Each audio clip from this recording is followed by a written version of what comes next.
Sudbury 2018 municipal election, the sequel. Yes, we were funded for season 2, and we're hoping not to have to do season 3, as there was a giant fiasco yesterday, and the deadline to vote was extended until tonight at 8 p.m. So the results should be coming in after 8 p.m., and that's when we will finally know who will be the mayor of Greater Sudbury, who will make up council and the school board trustees. That's right, Nick. It was yesterday was quite a race. It was quite a day. In 20 years of covering elections, that has never happened to me before. It was certainly was a first. You can see the election officials scrambling. You can see the city trying to get out in front of the issue by extending voting. We saw, incumbent Mayor Brian Bigger, calling for people to be punished, calling for an investigation, and taking quite a strident tone when he spoke with reporters from his campaign headquarters last night. So City Council approved the all-electronic voting essentially to save money, the money that costs to run the paper balloting. And Mayor Brian Bigger was upset that there was no backup plan in place for an instance where it would crash. And it certainly crashed last night, the system. And it wasn't just in Greater Sudbury. 51 municipalities across Ontario dealt with similar issues. Some chose to extend their voting deadline by an hour, 2 hours. Some communities like Sudbury and Barrie chose to go a full 24 hours, which makes sense in a bigger city like Greater Sudbury to allow people to get back to the polling stations and cast their ballots properly. That's right. And Dominion Voting Systems, the firm that contracted to run these elections, what they explained was that a co-location, so another internet service provider that was providing them with bandwidth had inadvertently or through some miscommunication, they had choked the bandwidth down to about 1/10 of its capacity, meaning during that peak election time, after dinner on Monday and through till 7:30, when a lot of people were slamming polling stations, there just wasn't enough bandwidth in the system to accommodate all that data. It's kind of like if you have a drain pipe, it's only so if it's clogged, liquid can still get through, but you're not going to get that same level of flow that you would normally get. So essentially, once they diagnosed the problem, Dominion went in, grabbed that clump of hair, pulled it out, and were able to unclog the drain and get everybody voting once again. People in Greater Sudbury were able to vote shortly after 8 and then throughout the night online. Then the polling stations, about 22 of them reopened from 10 to 8 today to allow residents to get to the voting station. So we just want to also remind you that the polling closes very soon, but you can always comment on, if you just scroll down, you can stay on this page, comment in the comment section below, and we'll try and get your comments read throughout the night. Maybe it's problems that you had with the voting system, maybe just opinions on what was shared last night. And if you're heading out in your vehicle and you're missing some of the action, tune into 92.7 Rock and KISS 105.3. There will be updates throughout the hour beginning at 8 p.m. That's right. And let's hope that the hair analogy is the grossest analogy that we use this evening. So as a writer, yes, use the hashtag GSVotes18. Hit us up on Twitter and Facebook. We'll try and get some of your comments into the show tonight. As well, later on, we're going to be bringing you the live election results once we get those. And we are anticipating those to come anywhere between 8:15 and 8:45, maybe 9 o'clock. It's kind of hard to say. The city couldn't provide an exact time, but we do know that we will be getting all of those results at once. So it's not like in previous years where we're waiting for polling stations to report and there's a sort of running tally of who's going to win and who's not going to win. When those results come in tonight, folks, they are in. That's it. We will have them all for you right off the bat. But we will also be going live to the campaign headquarters of 3 of the candidates, 3 of the frontrunners, including the incumbent Mayor Brian Bigger, of course, will be going live from there. And we'll have that for you in a little bit of time. Now, as Nick mentioned earlier, there were issues with voting last night. Obviously, we went through what the causes of that were. Now, something interesting happened last night, Nick, and that was at Brian Bigger's when Brian Bigger addressed the issue of the polling stations. Can you just recap that for us a little bit? So essentially, he went up, gave his speech, and essentially said that people are going to be held accountable for not having a backup plan, and really targeted senior staff in terms of finding out who made the decisions. He was asked questions about, well, what council were the people who approved the all electronic balloting? Wouldn't they be the ones to see it through that there was a backup? And he said that there's the minutia in the background. They approved the decision, then city staff would handle the background of it. So essentially saying as city staff, and if he is elected, council will look and do a thorough, full investigation into what happened with this election. Right. So we went out and spoke with City of Greater Sudbury CAO, Chief Administrative Officer Ed Archer today. Unfortunately, we had some technical issues with that video, but I did speak with Mr. Archer, and I can sort of summarize what we talked about. One of the things I wanted to know was the mayor made the assertion that city staff or senior staff had no backup plan should there be an issue with the vote. Not true, really. Mr. Archer told me that the city staff, they developed training manuals for all their staff. The equipment requirements. They spent about a year rehearsing for everything, and they worked extensively with Dominion Voting Systems to test the voting system to make sure everything was going to work. The contingency, and he was very clear about this, there were several contingencies that were built into the plan, Mr. Archer said, and the contingency that they settled on last night was to extend the voting period to provide voters with enough time to cast their ballot. So Eric LaBelle, the city clerk, had several options when the polls went down. Mr. LaBelle could have called the election and just said, that's it, we're not accepting any more votes, this is the end. There is no provision for how many votes need to be cast before it can be called an election. He can call it at any time. He could have done that. He could have extended the vote by a couple of hours, as it was done at many other municipalities that were having voting issues last night, where they extended the voting period by an hour or two. But given there was some question about how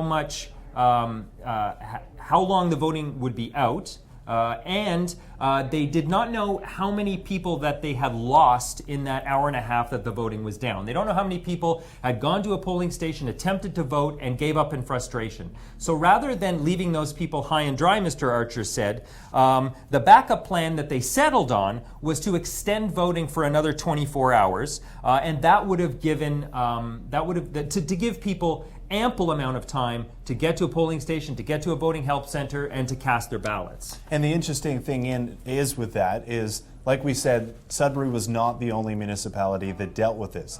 And all of them had to go through the same thing and make very similar decisions. And all of those decisions were made off of contingency plans. Mm-hmm. And communities across Ontario probably went through the same thing, a year of training, getting their staff ready to help with people who are going out to the polling station who weren't really familiar with the online technology.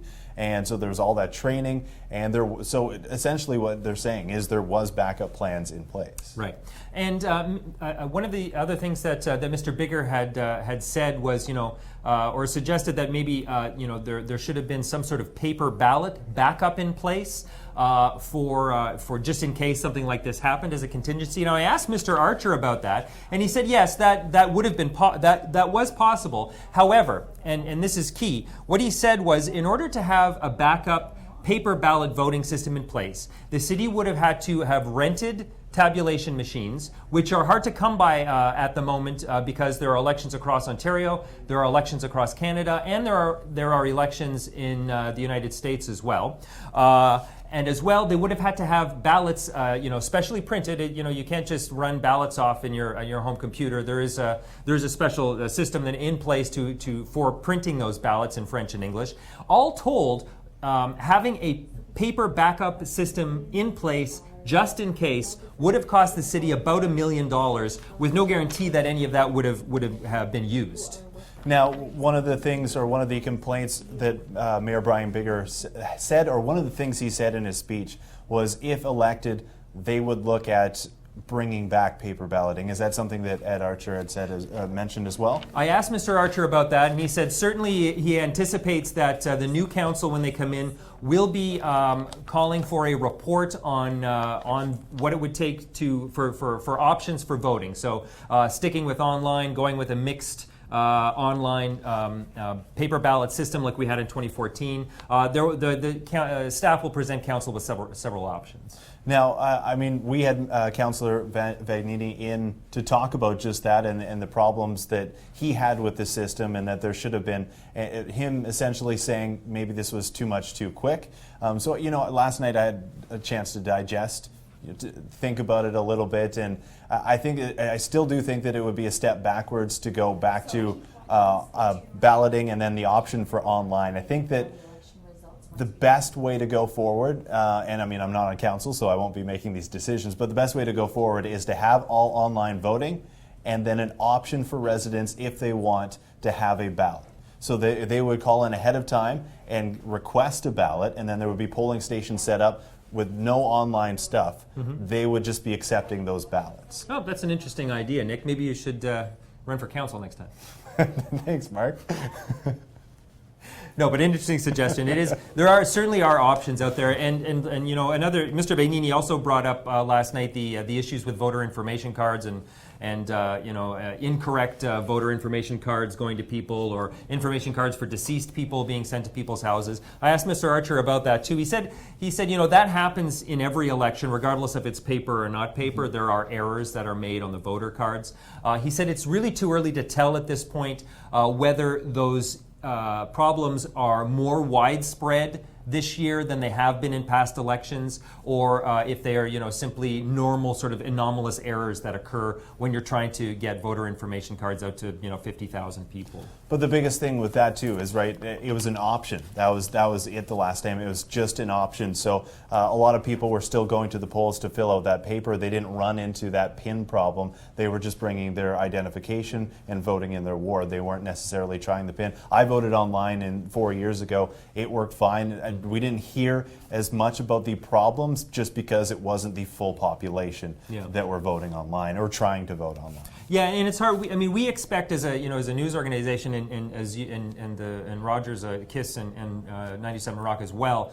You know, when there are issues, we tend to hear about them. I mean, people tend to reach out to us. They tend to post to our social media feeds. They tend to send us emails if there's widespread issues. And we reached out to our readers and to our viewers and asked them, you know, what their voting experience was like. And we did get several of people saying, you know, that they did have a problem, particularly in that block between 5 and 7:30 yesterday. Or 5:30 and whatever the period of time, 6 to 7:30, the hour and a half that it was out. Yeah. Particularly in that period of time, we got a number of people saying they couldn't vote, but by and large, and we got dozens and dozens of responses from people, you know, and this is unscientific, of course, but you know, they had no problem. So it seems it's you know, it's hard to tell really how widespread those issues may be at this time.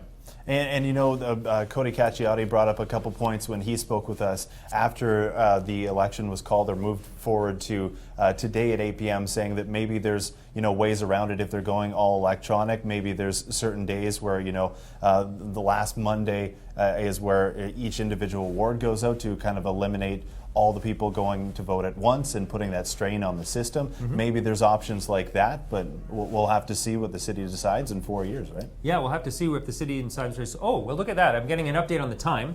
Yes, Nick, we are going to have to see what the city goes with. They are going to debrief after the election.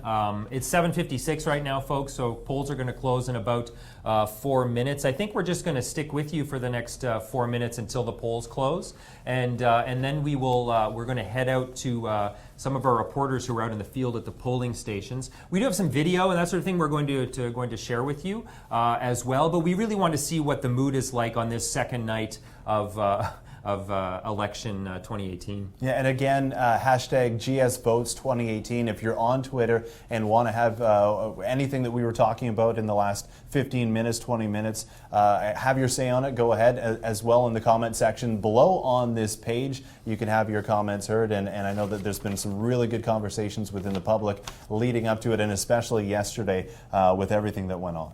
Yeah, for sure. So just to update you where we're going, so we have cameras, we have reporters, and we have cameras out with incumbent Mayor Brian Bigger, of course, because he is the incumbent, so obviously we're going to be with him. Yep. We have a camera with Patricia Mills as well. She's one of the front runners in the race according to the polling that's been shared with us. And as well, she is the only woman running in the race, so we really wanted to sort of get her take on the race and on how it went for her.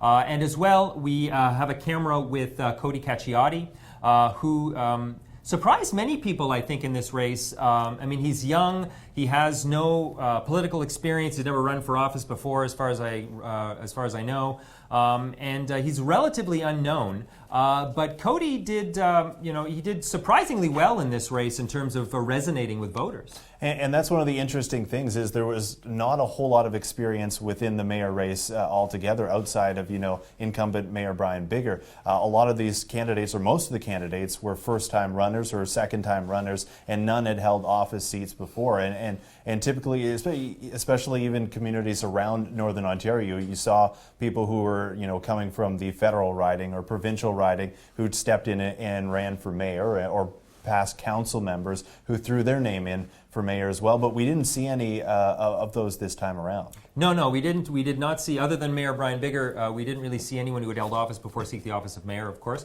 I mean, there are people who ran that have run before. Obviously, Jeff Huska has run before.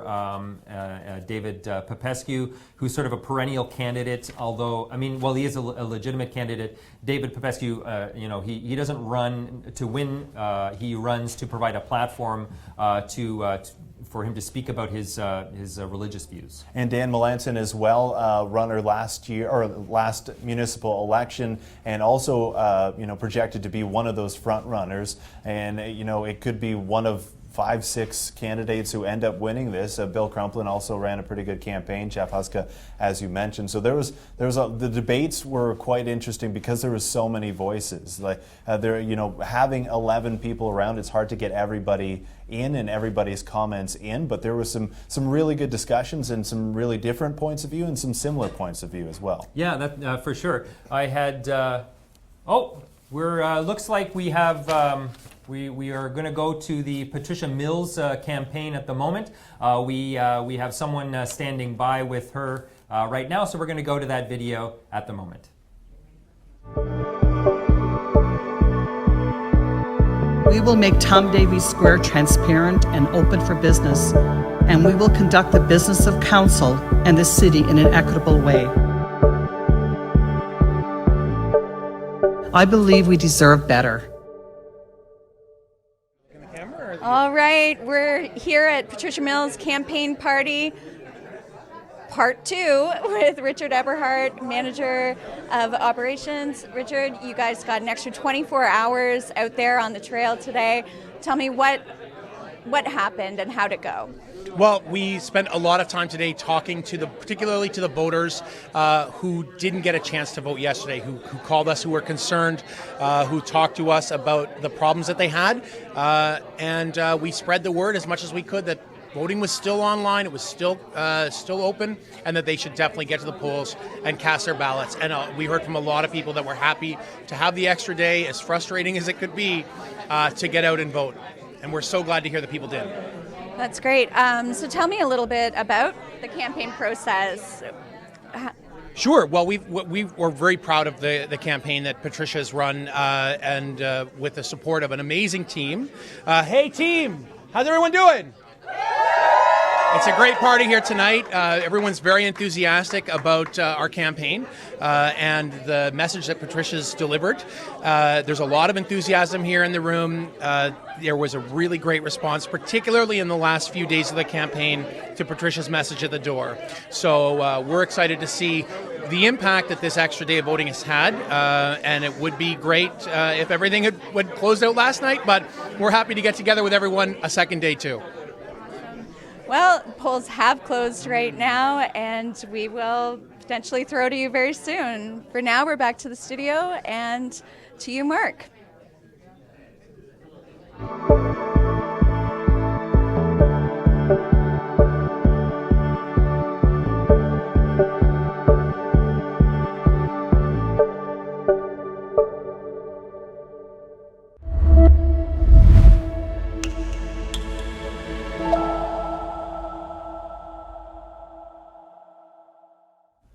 Welcome back to Sudbury.com's live election show part 2, where the polls have now closed in Greater Sudbury and votes are starting to be counted. Well, actually, the votes are being counted automatically by a computer. Well, we would hope so. Maybe someone's within the computer. I can only assume there is an army of small gnomes that live inside computers that count ballots. That's the extent of my knowledge of how the system works. So at this point, there are no results in, but as you mentioned, that the results will hit really quick. When they do, we heard from other communities using similar systems last night that they, took upwards to an hour to calculate. Some communities had them within 15 minutes. Yeah, it's a bit up in the air. We're not quite sure when we're going to have results exactly, but as soon as we have them, regardless of what we're doing, we're going to bring those results right to you, so that you don't have to wait any longer to find out who won the mayoral race, who got back in on council, who your trustees are, all that sort of stuff. Exactly, and if you want to have your voice heard, again, use the hashtag GSVotes2018 and share your comments. GSVotes18. 18. GS Votes 18. You can use 2018, but we probably won't see your comment. So use GS Votes 18 hashtag on Twitter if you want to tell us, reaction once these votes start to come in, and we see who ends up being the mayor of Greater Sudbury and who fills out council. If there's going to be upsets, we're not sure. That's going to come very, very soon. We certainly know we're going to see some new councillors in Ward 4 and Ward 11, where former Councillor Evelyn Dutrasac in Ward 4 retired, and former Ward 11 Councillor Lynn Reynolds also retired. So there's hot races in both of those wards for sure. We know 2 and 3, Wards 2 and 3, that would be Councillor Michael Vagnini and Councillor Jerry Montpellier were acclaimed. So we know those, those races are out. So we'll, as for the rest of the races, the other 8, I guess, or 8, 7. Whatever. I do reporter math. That's the extent of my ability. The other races will bring you all the results from those two. And those two wards are going to be extremely interesting because they have 6 candidates and 5 candidates each of those wards. So there's going to be an interesting race, and in those wards there's going to be a first-time councillor. Mm-hmm. So it's going to be interesting to see who the ward chooses to fill that position, and as well in the other wards there's some incumbents, who might be upset. There's incumbents who might be back, and it's going to be definitely interesting races. But you guys, I don't know if you guys were talking about the prediction video. We're going to show a prediction video at somewhere down the line. We did, yeah. But the predictions were, not going to be as crazy of a change up this time around in council as there was last time. There's only 2 remaining councillors, correct, right, last time 4 years ago. So, we'll have to see. Maybe I'm completely wrong, but we're going to throw now. We have another Inside the Campaign office. Cody Cacchiotti and Matt Durnan is standing by.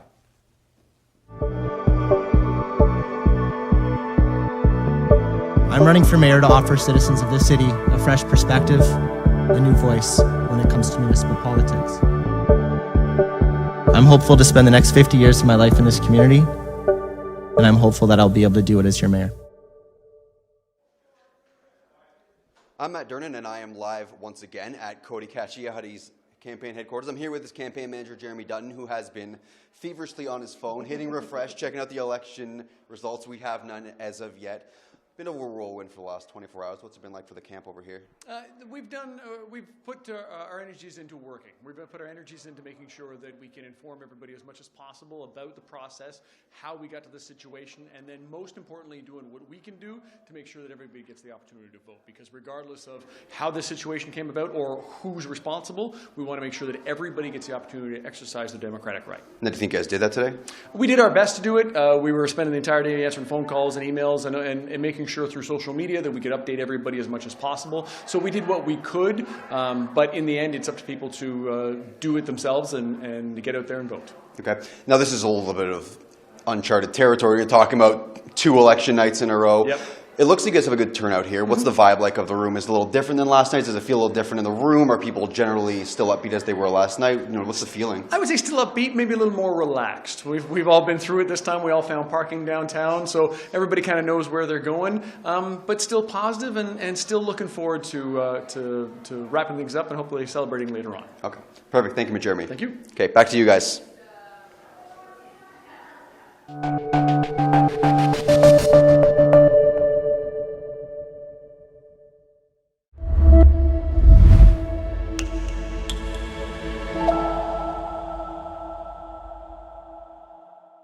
Thank you very much, Mr. Dernan, and thanks, Jeremy Dunton, for joining us. We're going to be heading over to the Brian Bigger campaign headquarters in just a few minutes, probably less than that, but where we have reporter Darren McDonald standing by with Brian Bigger's campaign manager Bob Montgomery. Before we do that, I don't know if you've seen the election results page. That was actually, I guess you haven't seen the election results page since it was only provided to media, as far as I know. But this is what it looks like. I don't know if you can see it from that far away, but it's a you get all of the ward and school board results on there, percentages and total votes taken for all of the different races. That's what we're going to be using as a resource later on tonight once those results start rolling in, and we'll be reading this off to you so we can give those results to you right away. And we do have some comments from Twitter if you want to deliver those to us, Mr. Liard. Yes, exactly. So again, the hashtag GSVotes18. One Twitter person says, and it's Sean_R_Gracie, I think. Or Gray. Or Gray. One of the two. So he says, take two, hopefully the computer can tally the votes without crashing. Everything today tuned into Sudbury.com feed. Let's do this. And it's not in capitals, it's not in all caps, so it's just a let's do this, not a let's do this. It is. It's not a Studis or a Scoden either. No, it's not one of those. It's definitely not on the water tower. And the second one, waiting to hear the results from the GS votes in Sudbury.com. So exactly, stay tuned here as we're going to be providing you all the results. Mark was showing you the handy-dandy iPad that has all the results and all the keys to the world. The keys to the world? The keys to the world. It's got Candy Crush, so that's all you need. And so right now, zeros across the board in terms of votes getting in, but again, it's only 8 after 8. So we expected the votes to come in all at once, but between 15 and 45 minutes after the hour, depending on the program. And so far, fingers crossed, no crashing issues so far. No, we haven't heard of any. We haven't heard of any issues voting today. It seemed like everything was going smoothly at the polling stations and with the online voting system. So it looks like everyone who could cast a ballot and who went out to cast a ballot was able to do that either from their phone or from a station today. And it looks like we have Darren McDonald ready at the Brian Bigger campaign headquarters, which is at the Ambassador Hotel there on the corner of Falconbridge Road and the Kingsway. So we're going to head over there now to Darren McDonald, who is with Bob Montgomery.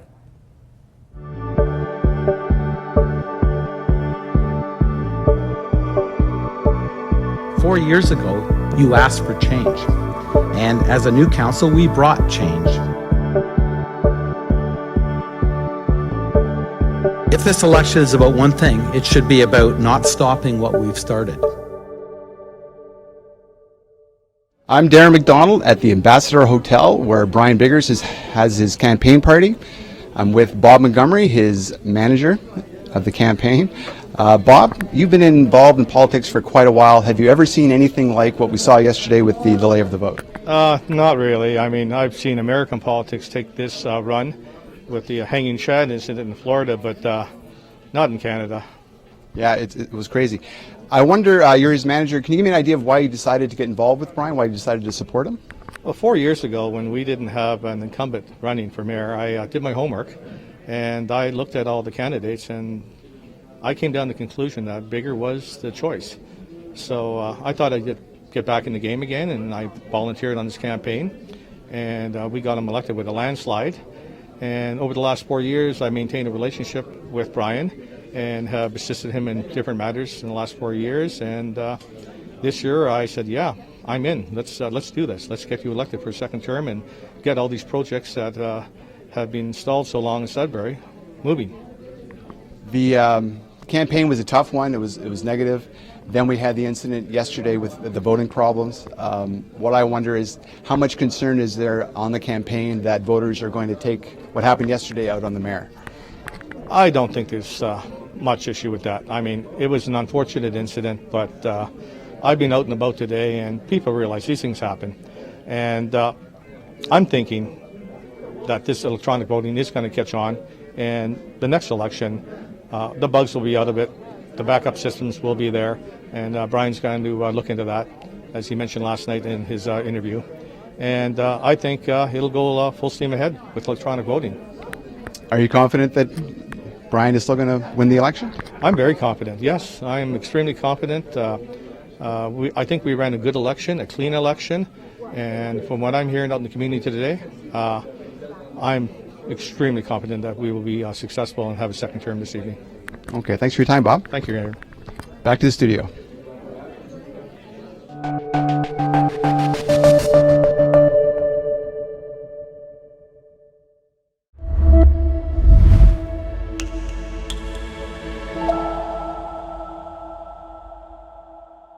Welcome back, everyone. Thank you, Darren, for that report, and thank you, Mr. Montgomery, for spending some time with us as the polls close. So the best thing about elections is the lead up and everyone's opinion. You go to the local coffee shop and everyone's thinking, well, who's going to win? Maybe it's this person, maybe it's that person. So the best thing about the elections, besides the results, are the predictions and who people think are going to win. And here at Sudbury.com, you guys put together some predictions. Yeah, we did. Darren McDonald and I sat down a couple of weeks ago to sort of talk it out. The reason I wanted to talk to Darren to get some analysis and some input from him is because he is, he is the most experienced and most senior reporter working in Greater Sudbury today for a news outlet. He's covered more elections than any working journalist in the city at the moment. He covered he's covered everything from the 90s through. He was here when Amalgamation happened, and he's watched the city of Greater Sudbury develop since that time. So he really really knows his stuff when it comes to City Hall, and it really knows his stuff when it comes to Sudbury politics. So he and I sat down for an extensive chat. This is a bit of a longer video, folks, about 8 minutes, with me about what the incoming council may look like. And we're going to go to that video.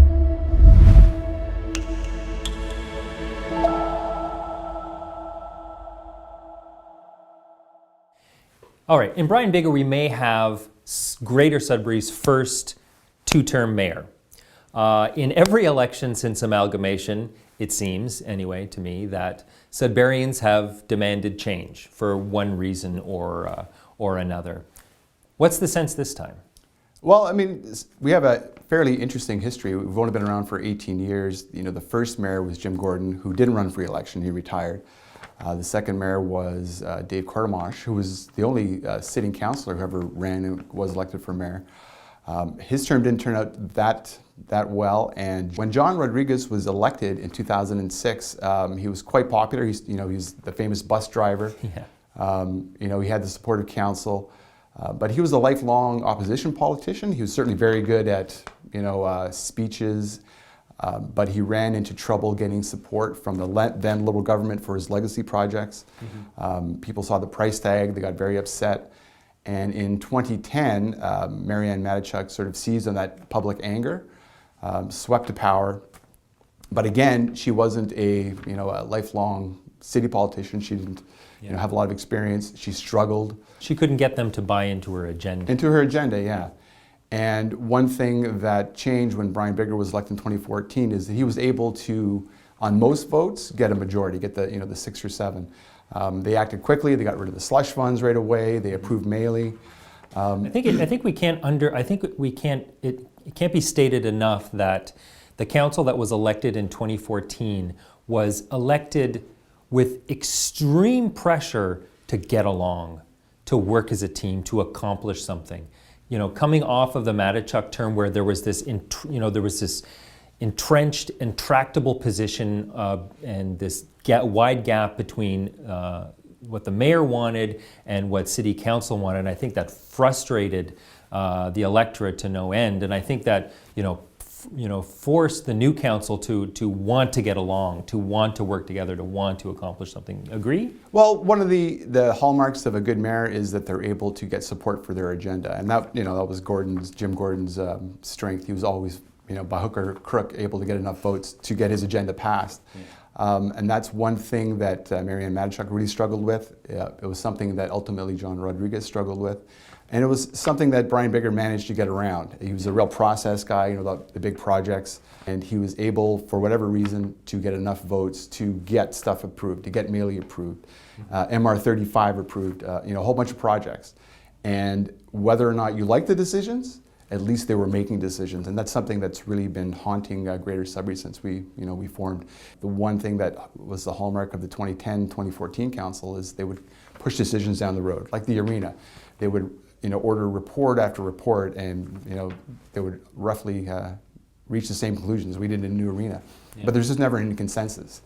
And one of the things that does happen when you make decisions, as you've seen with the Kingsway entertainment debate, is that it causes divisions. Yeah. You can't make big decisions, you can't make big spending decisions, decisions that's going to really affect the future of the community without division. And that's something that previous councils really didn't want to take on. Yeah. And whether you like the decisions they made or not, and a lot of people don't, they were able to do it. And I don't sense the same anger that we saw in 2010 or 2006. I think the front runners in Darren McDonald's head would be the incumbent Brian Bigger, Dan Melanson, Patricia Mills, and Cody Cacciati. This is what we heard from the polling. We didn't do a poll this time. I don't know if any media did a poll. I don't think they did. But most of the campaigns did polls, and they would tell you, and the one consistent thing you heard from all the campaigns that did polling was that Bigger was ahead. You would usually hear, my guy is, or my person is in second and with a bullet or whatever. Yeah. But that was the one consistent thing that we heard is, and you saw it in the debates too, everyone focused their attacks on Bigger. Mm-hmm. No one was sort of offering their own vision, like this is what we're going to do. It was more, Brian said he'd do this and he didn't, and that kind of campaigning. And I felt like those three, excluding Bigger, so Cacciati, Mills, and Melanson, they haven't really offered a concrete position on the KED in a lot of ways. I mean, Cacciati has said he won't offer a position until the LPAT renders a decision, which is, kind of hedging your bets. Both Mills and Melanson have acknowledged that there is enormous considerable, maybe might be a better word, public support for the KED project. And while they haven't said they are either for it or against it, what they have said is they could do it better than Bigger. Well, I believe Melanson said he's in favor of the KED, but he doesn't want to spend any money on it until the local planning appeals tribunal makes its decision. That the hearing in November, it's got to be decided by next June. And his stance is, I support the KED, but we shouldn't spend any money on it until the legal process. Mm-hmm. Cacciati and Mills, have sort of dropped hints that they're not real big fans of the KED. I think Cacciati said at one point, I know it's popular, but that doesn't mean it's a good idea. Mm-hmm. So, you get a sense that they're aware it's popular, so they don't want to take the heat for opposing it outright. Yeah. But at the same time, to say that their enthusiasm for it is lukewarm is an understatement. Could a new mayor and a new council come in and kill this project? If they have the votes, for sure. And one thing that opponents of the KED have managed, by launching the appeals at the province and getting that hearing in November, is basically they froze a final decision until after the election. Mm-hmm. The first hearing is November 6th, the election's October 22nd. And what that gives them is a chance. There's anti-Kingsway candidates in every race, in every ward, and then there's multiple mayoral candidates who are against the KED. It gives them an opportunity to say, okay, maybe this isn't so popular. Maybe we can get a few more votes in there, some anti-Kingsway councillors, and defeat it. Yeah. And they haven't crossed the Rubicon in a sense yet in terms of this project. They have committed to it, but it's still in the legal process, and the next council could vote and say, no, let's just kill it. Any predictions? I haven't seen any moment in this campaign or any sense that Bigger is not going to win. I don't think he's going to win as easily as he did last time, but I think a lot of the anti-Bigger votes are being dispersed amongst the people that we've talked about. I don't think any one of them has sort of galvanized the anti-Bigger vote. So he might have lost some support, but I think he's still probably going to win pretty easily. Yeah. I don't think you'll see the kind of turnover on city council that we saw in 2014, where I think there's only 2 councillors who returned, although a couple had retired. We'll see 2 new councillors because Lynn Reynolds in Ward 11 and Evelyn Dutrasac in Ward 4 have retired. So it'll be at least 2. And there's always a surprise or 2. Any wards you think, any incumbents at risk, do you think, in any of the wards? That's really hard to say because we don't have polling. We don't know how they're perceived. Bob Curran in Ward 5 is very controversial, but I think the assumption is that plays to his benefit. Yeah. But who knows? Maybe not.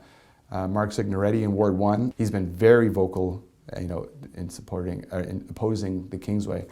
Yeah. But you would assume that would be popular in his ward. So I'd be surprised if there was many upsets. Welcome back inside Sudbury.com for the live election show part 2 on Tuesday, October 23rd, where we are probably minutes away from results. Right now, zeros across the board in terms of mayor results, but it could be minutes, it could be a little while, who knows, but it could get interesting here in Greater Sudbury shortly. I just keep hitting refresh on this thing to try and get those numbers as soon as they come out. We have a few tweets in the meantime that we could deliver to you from some of the viewers watching the show. At Derek UFC, he's a big UFC fan. UFC I-75, that's a highway in northern Michigan. I think we made a big mess of that poor fellow's Twitter handle. Any data on how many voters cast their ballot today? Question mark. We won't know that. We won't know that at the moment. We're hoping to have a final tally of that once we actually get the results come in to find out how many people actually voted today. Earlier today, was it at? I believe it was at 41%. That was early today. That was about 12 or 1 o'clock. Correct? Yeah, it was earlier to. Somewhere in there. It was in the 40s. It was in the 40s. I think 4,000 people cast a ballot or something by late afternoon today. At EasyDaddy79, odd name, I appreciate your coverage of the election. I was able to make an informed decision. Tough call between Cacciati and Mills. I chose Cacciati. His platform was more consistent than Mills. Thank you for that, EasyDaddy79. And Mitch Lalonde, who was running in one of the wards, one of the candidates at hashtag GSVotes18. Best of luck to my fellow candidates. I know I spoke with a couple first-time runners in this election, and it was stressful for them yesterday. Waiting, all that campaigning, all that hard work, the door knocking, and to get to finally election day and then have to wait an additional 24 hours. I know Mitch Lalonde, I spoke with him, and he said, if I win, I sleep. If I lose, I sleep, but I just want to know. Yeah, exactly. And so now, he was like, I'm going to be up at 6 in the morning, and we'll go from there. Yeah, no, I'm sure there are a lot of candidates who are, breathless with anticipation to find out what exactly happened after that aborted election day on yesterday, on the 22nd, which was the actual election day. And again, we're still getting all zeros here across the board. Still no results to come in. So maybe we'll go to another video that we produced for you guys to take in. Again, this is another conversation that I had with Darren McDonald, where we spoke about some issues in the campaign that may have been overlooked. Yeah, so this is about the fire optimization, correct? Yeah, there's, that was one of the big issues throughout, the 4 years of this current council, the fire optimization plan and everything that surrounded it with Councillor Jerry Malpellier and Michael Van Nini, and all that situation was crazy. And the fire optimization, which was ultimately rejected, did have some good things in there, and I don't think that Greater Sudbury saw it as unnecessary. They just perhaps saw it as too much, and the way it was presented. Correct? Yeah, our take on it was, there certainly are issues in the fire service that need to be addressed because we have an amalgamated city that, incorporated the fire services of 7 different municipalities. I think it was 7, if I may be misremembering the count. But so there is some duplication. There's issues in the fire service, that's for sure, that need to be addressed. The fire optimization plan was not the best plan. That's for sure. It was very expensive. Darren and I go over the issues with that as well. Also in this video, Darren and I talk about a couple of other issues that came up in the campaign. How sort of circumstances helped Brian Bigger's administration in those 4 years. And as well, we talk about the advent of the Doug Ford government. Tory governments, Sudbury is a very liberal city. The Liberals loved Sudbury, wanted to keep Sudbury. Doug Ford, not so much. Certainly, and also the Tories are, expected have already started cutting spending. So we're expecting to feel the impact from that as well. So let's go to that video. It's a conversation between Darren McDonald and I that took place a couple of weeks ago.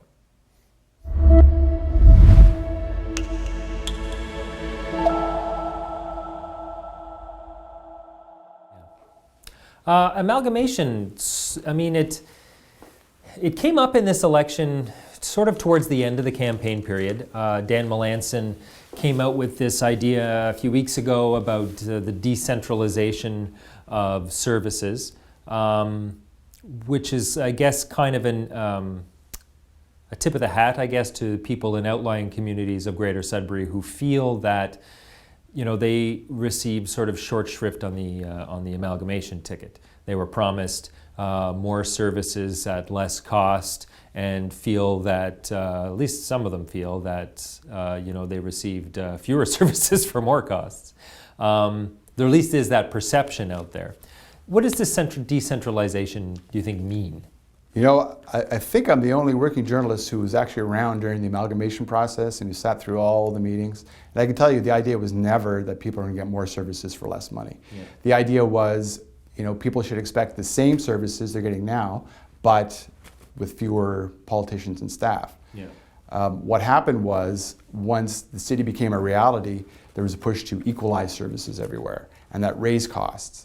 But people quite rightly, why do people downtown get their snow plowed much quicker than in Lively? Mm-hmm. So, the idea was to,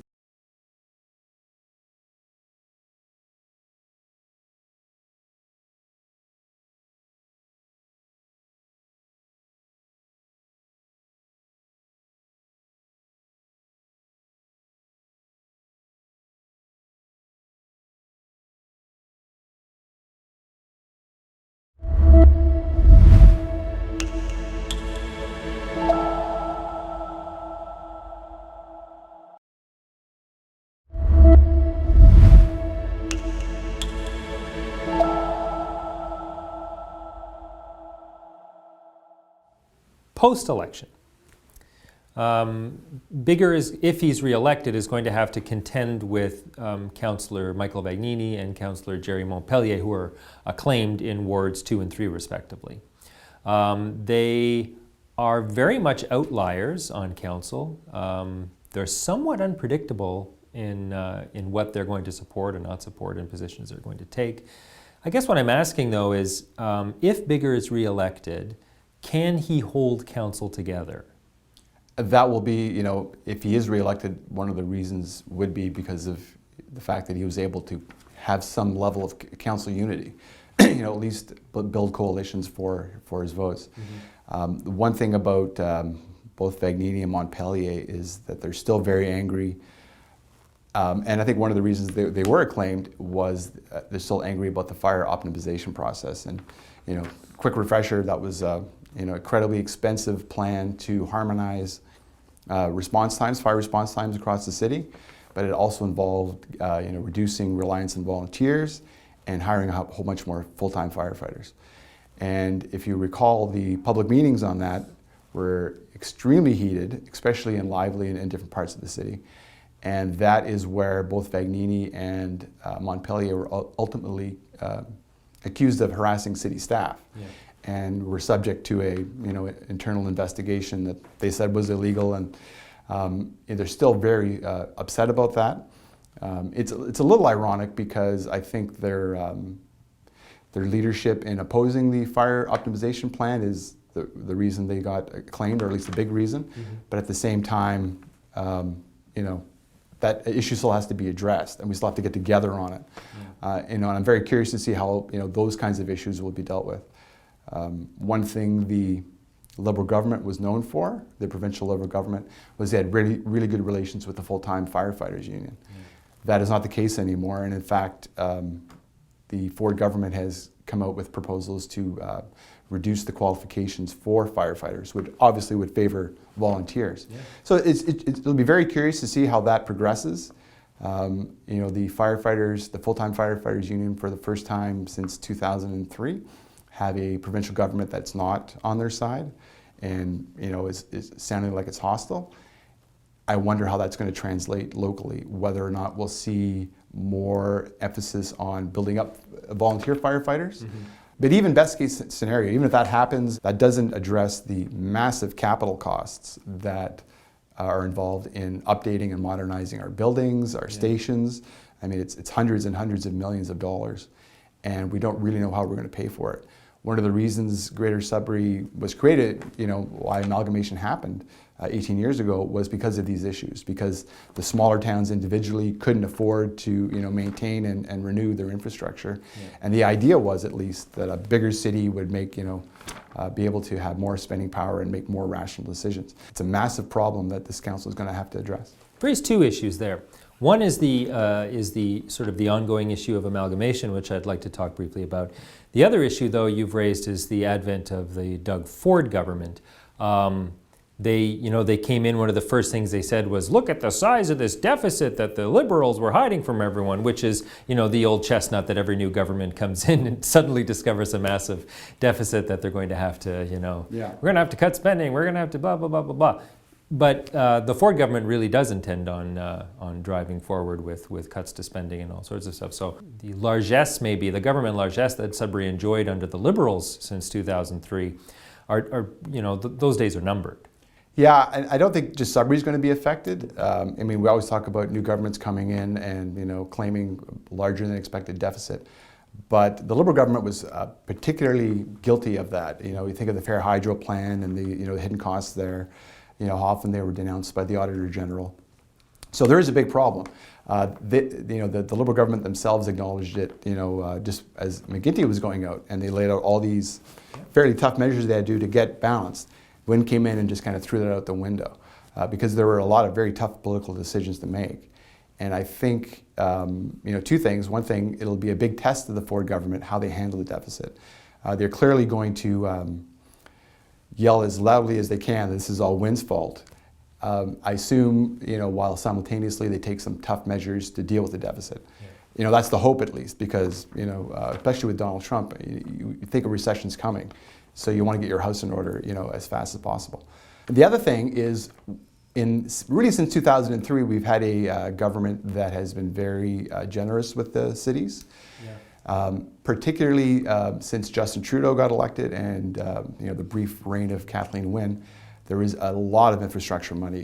Basically it was a matter of what does this city want? What can we offer them so they'll vote for us? We got Mayoral Drive in the last. So the good thing about that is a lot of our long-term infrastructure demands have been addressed.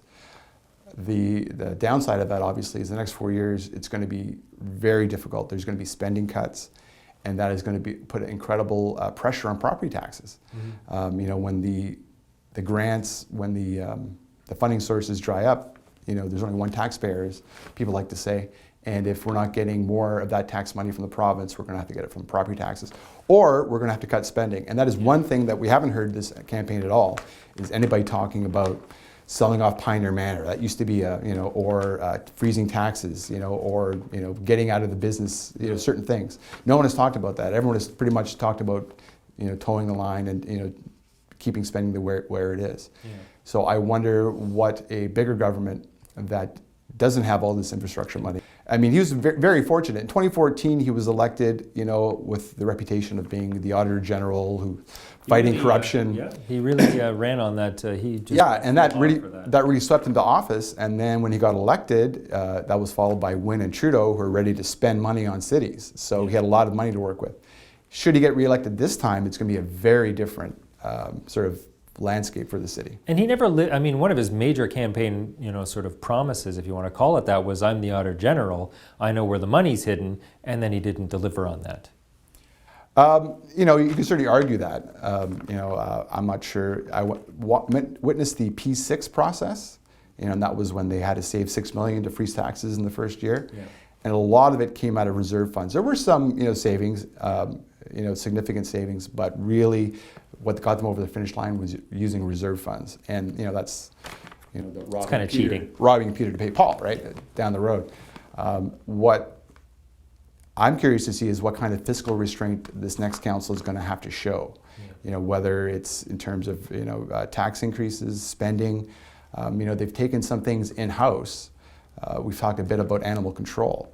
Animal control costs have soared since they brought in all kinds of new regulations. And costs went up. They took it in-house. Now I think the city gets something like 2,000 dog and animal complaints a year. And that's a lot of work, and costs are going up. So that's their tendency. They just took social housing in. It used to have an independent board. There's a possibility that's going to get more expensive. That's previously this council has tended that way to take things in themselves, and they inevitably become more expensive. And it's not very often that bureaucracies deliver services cheaper. No, because they have regulations. If you're a private sector operator delivering services, you have some regulations you have to adhere to. But usually, when you take it in government, it's unionized. It's heavily regulated. You're open to lawsuits if something goes wrong. So it ends up being more expensive. And in the case of animal control, I think people are saying, "Oh, that's okay. I'll pay more for animal control because that's really important to me." But at some point, that someone's got to pay for it. Folks, sorry we had a little technical glitch there with the video. Our apologies. That was us, not you. We have a few tweets that we're going to read. We want to. It's when you're trying to read someone else's handwriting live on air, it can get a little dicey, and we got diced. Exactly. So I read it wrong, and it's UFCW Local 175. It's you forgot his name. You screwed it up again. No, but I'm gonna tell that it's okay. Derek, and okay. Derek's my man. But it's UFCW Local 175, the largest local union in Ontario. He might still be a UFC fan, and there might be a highway in northern Michigan, the I-75. I'm not sure, but I'm sorry for screwing that up, Derek. That's my bad.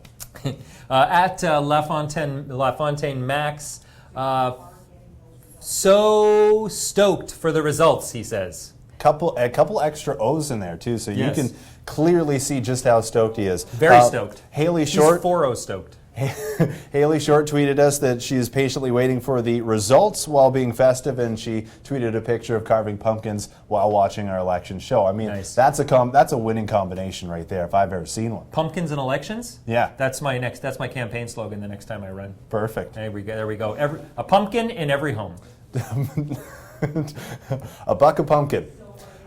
Rickle Pants says, "Sick glasses, dude." Aw, thanks, Wrinkle Pants. That's awesome. I like my glasses too. And hey, we have a former Sudburyan at Frank Chartrand at Sudbury.com. Thanks for your great coverage tonight. Former Sudburyan watching with anticipation from LA. Fingers crossed for a Mills or a Crumplin win. Hashtag GS Votes 18. Frank Chartrand, great guy, awesome neck tattoos. Lose the mustache, my friend. And that's crazy because it's in LA. There could be a lot of things he could be doing except for watching our coverage, but he's tuned in on Sudbury.com. I mean, there's the World Series is on, and the LA Dodgers are in the World Series. So he shows you what I know. I'm more interested in elections than this World Series is on? The World Series is on. That's baseball. Red Sox and Dodgers. Do we have a clip of that? I don't think so. And Amanda Kingsley Mallow says, "Everybody in the house is really disappointed. We wanted to see another great bow tie, but my budget can only afford 2. So therefore, no bow tie." After tonight, though, you're getting a bump. All right. You heard it here first. So any election, just to update you guys, it is 8:40 now, and still no election results coming in. Zeros across the board for mayoral candidates, for ward candidates, and school board trustees as well. As soon as those results come in, we are going to update you, and we will be able to throw live to the campaign headquarters where we're standing by with Mayor Brian Bigger, with Cody Cacciati, and with Patricia Mills at this time. That's right. And since we still don't have results, I guess we're going to go to another video. Again, this is another conversation I had with Darren McDonald. It was an extensive conversation that we chopped up for you into more digestible pieces. So in this one, Darren and I talk about amalgamation, which actually became an issue. Like a lot of issues in this election, it was kind of overshadowed by the debate over the Kingsway Entertainment District. That was the issue that everyone wanted to talk about. But of course, there are other important issues in Sudbury beyond that. There was there's still an issue with the fire optimization plan that was thrown out.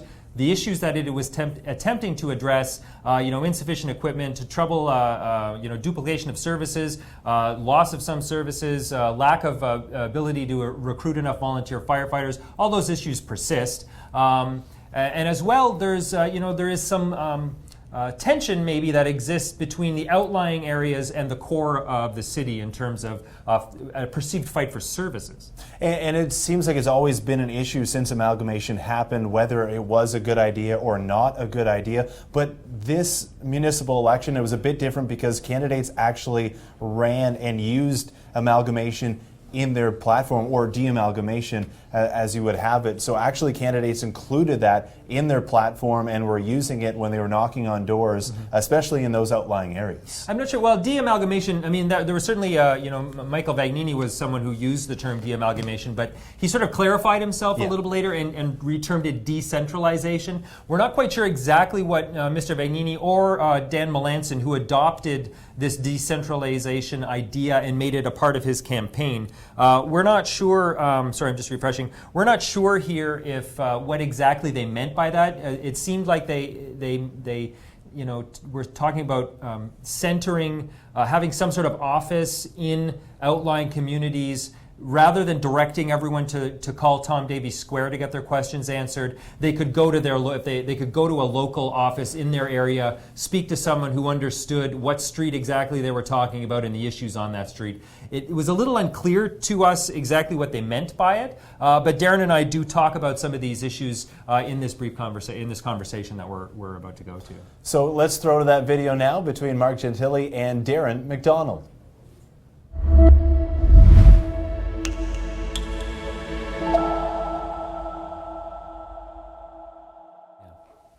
Amalgamation, I mean, it came up in this election sort of towards the end of the campaign period. Dan Melanson came out with this idea a few weeks ago about the decentralization of services, which is, I guess, kind of a tip of the hat, I guess, to people in outlying communities of Greater Sudbury who feel that they received sort of short shrift on the amalgamation ticket. They were promised more services at less cost, and feel that at least some of them feel that they received fewer services for more costs. There at least is that perception out there. What does this decentralization, do you think, mean? I think I'm the only working journalist who was actually around during the amalgamation process and who sat through all the meetings. And I can tell you the idea was never that people are going to get more services for less money. Yeah. The idea was, people should expect the same services they're getting now, but with fewer politicians and staff. Yeah. What happened was, once the city became a reality, there was a push to equalize services everywhere, and that raised costs. But people quite rightly, why do people downtown get their snow plowed much quicker than in Lively? Mm-hmm. So, the idea was with fire services, that's one of the reasons why fire service costs have gone up. The original idea was whatever fire services you have now is what you're going to have. So if you volunteer, you still have the volunteer. Yeah. But as the city sort of grew, fire became universal, one city, one service. And all of a sudden, whether it was a fire in Lively or a fire in Chelmsford, it was full-time crews responding along with volunteers. So everything became more expensive. Yeah. And what you're seeing now is, you mentioned Melanson getting behind that idea. That was actually a motion by Michael Vagnini. Okay. It was at the final city council meeting, and they didn't vote to go past the hour of 9 o'clock or whatever, whether meeting rules, so it died on the paper. Yeah. But it was basically, an idea to look at decentralizing some services. I know you're from Coniston, so you think, oh yeah, great idea. And I think that's an idea that plays in some of those communities, but, whatever you might think of it, that usually ends up costing more. Mm-hmm. And it similar to animal control, if this is a priority and if this is something that's going to, unite the city more, then, maybe it's worth it. But people should be aware that decentralization almost always is more expensive. That being said, there is tension between the urban and rural parts of the city. I mean, there is a lot of, we can see it with the... Do you think there's tension, or is that something that politicians try to seize on? Because there's always people who are unhappy. That's a good... I don't know. I think there is... I don't know either, to be honest. I think there is a certain element of tension, and I think we see that in the... in how things have sort of played out with the KED in a lot of ways. I think that at least a portion of the support for the KED among residents of the outlying communities outside of the urban core of the city is downtown gets everything. The KED is for us. The KED is outside of the downtown core, which means that downtown isn't getting another service that, that we're not getting. And I think there is an element of, I don't know if I want to call it spite, but there is a certain element of that, I think, in the support for the KED in the outlying communities and the demand that the arena not go downtown. Yeah, and you kind of feel sorry for downtown because they didn't really do anything, but there is that perception, and I think a lot of the anti-amalgamation sentiment is directed that way.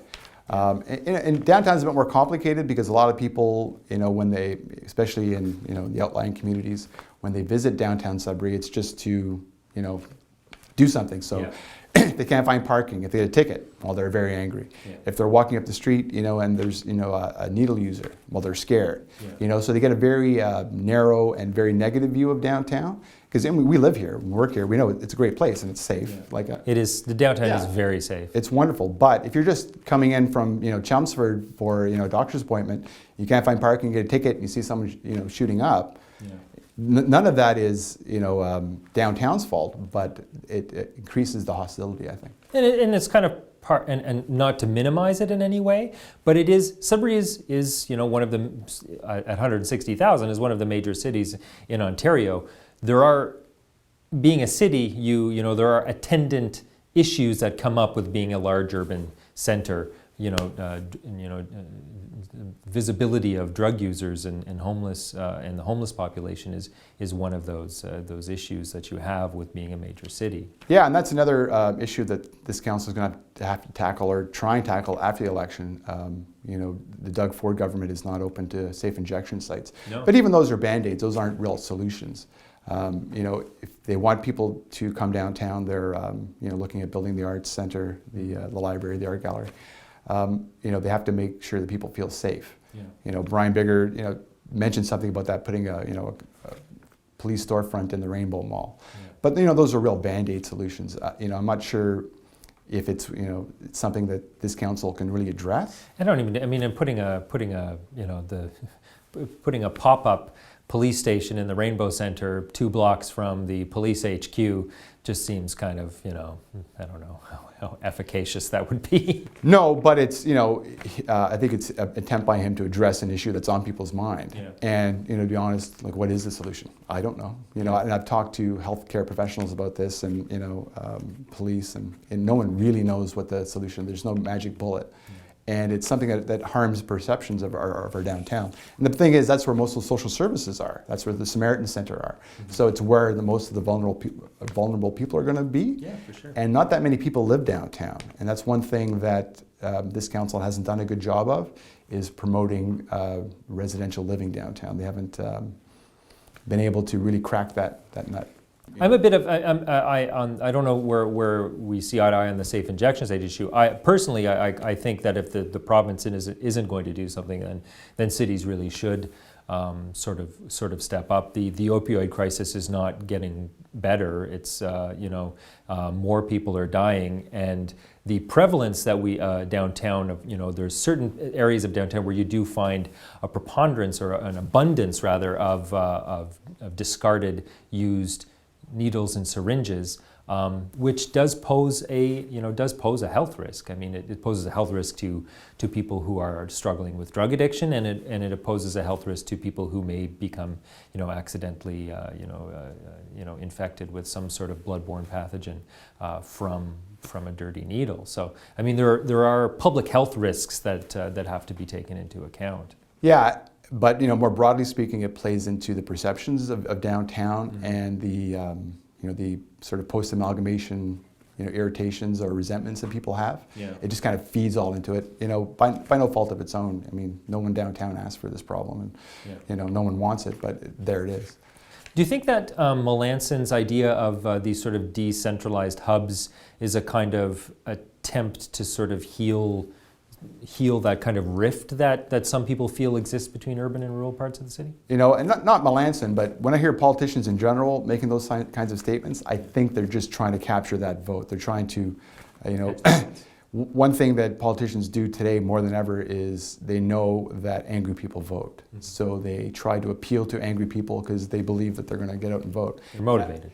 Yeah, they're motivated to vote, exactly. And I think a lot of the amalgamation talk we've heard is an attempt to tap into that anger and get that support. I'm not exactly sure of, the decentralization plan sounds a little vague to me. Yeah. I'm not exactly sure what they mean by it, but I mean it could work. I just don't know what they're talking about exactly. People can access services at libraries and citizen service centers in every community. So exactly what is this going to look like? We're talking about hiring local snowplow drivers. Are we talking about decentralizing fire services so each community just runs its own fire service? Like, I'm not sure what this means exactly. Welcome back, folks. If you're just joining us, and I don't imagine you're just joining us, but if you are just joining us, I'm Mark Gentili. I'm the managing editor of Northern Life. Nick, I don't even know if we introduced ourselves when the show started. I don't, but it's a good time to do it now. I'm sure. Nick Liard. It's only like we're an hour into the show. I'm Nick Liard, news director with 92.7 Rock and KISS 105.3. So as we said, it's 8:53 right now. Reporters across the city are frantically refreshing this page, hoping to get some election results finally. 55 minutes after the polls have closed, still no results. We do have some sort of results, and that is election turnout results, and these are just early numbers, unofficial voter turnout numbers, and the total number of eligible voters this municipal election is 115,784 for Greater Sudbury. The total ballots cast 52,088, or 45% voter turnout. And now we had yesterday, the polls were supposed to close at 8 p.m. It got extended today at 8 p.m. So the number of people who cast their votes today was 8,000 voters, or 7% of that 45%. Mark? Wow, that's a lot of numbers, Nick. A lot of numbers. I could have slowed it down, and I probably should have. I think last election we had about a 51% voter turnout, I think it was, if I remember. 50.7, I do believe. But so a little bit lower this yes. time. Of course, during the 2014 election, again, the electorate was very engaged. They were very angry with the council that was sitting at the time, but as well. That was the year that we had a referendum on store hours, and was that it? Store hours? Yeah, exactly. Yeah. And I mean, 4 years ago. What do I know? That 50.7% was significantly higher than in past years, where usually it had been around 46%, 47%. So the 45% voter turnout sounds low, but it's not too far off where we had been in past years. But as you mentioned, that referendum did bring a lot of people out to the voter polls that may not have cast a ballot before. We want to remind you that you can use our hashtag to get in on the conversation. We have been reading tweets throughout the show. So hashtag GSVotes18. We will read some more tweets in just a little bit, but we are standing by. We're going to go to a couple campaign offices throughout the night. Right now, we're going to check in to see what the room is feeling like at Brian Bigger's campaign office, and Darren McDonald is standing by.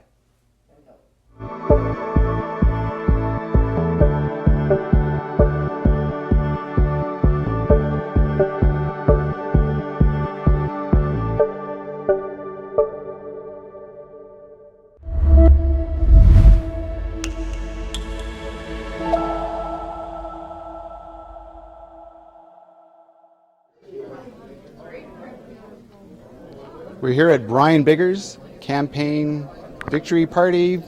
Whatever the result is, we're still waiting. It's a very subdued atmosphere in here. As you can imagine, this is the second day of voting. Like other candidates, fortunately, not everyone that Bigger had invited was able to come tonight. Members of his family had to return. They were here last night.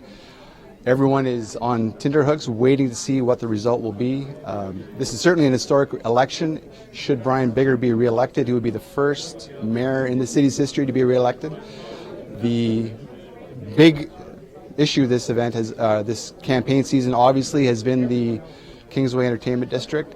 And the first thing, within weeks of this result tonight, there will be the first hearing at the Local Planning Appeals Tribunal on November 6th, which will basically kick off months and months of appeals and discussions about whether or not the city will be allowed to proceed with the CAD, LPAD at the CAD. The meeting on the 6th is basically a case management conference. People get to know each other. The members of the tribunal will ask questions, but there'll be no decisions. Legally, they have to make a decision by June 2019. Should the project go ahead, it'll push the timelines back a little bit, but it shouldn't be too devastating. But really, the result tonight will tell a lot about the future of the Kingsway. There were several people running who were against the Kingsway Entertainment District. Either they don't want to build a new arena or they want to keep the arena downtown. Pretty much in every ward, there was a candidate who was opposed to the plan. Certainly, you can call this a referendum on the Kingsway Entertainment District, but I think that might be a little dramatic. We'll see the legal process play out. The only way that won't proceed most likely is if a strong anti-CAD city council is elected. But that will take results, and we're still waiting for results. We thought we would have them by now. We were told between 8:30 and 9. I think it's almost 9 o'clock now. And the situation here is we're still waiting. Back to the studio.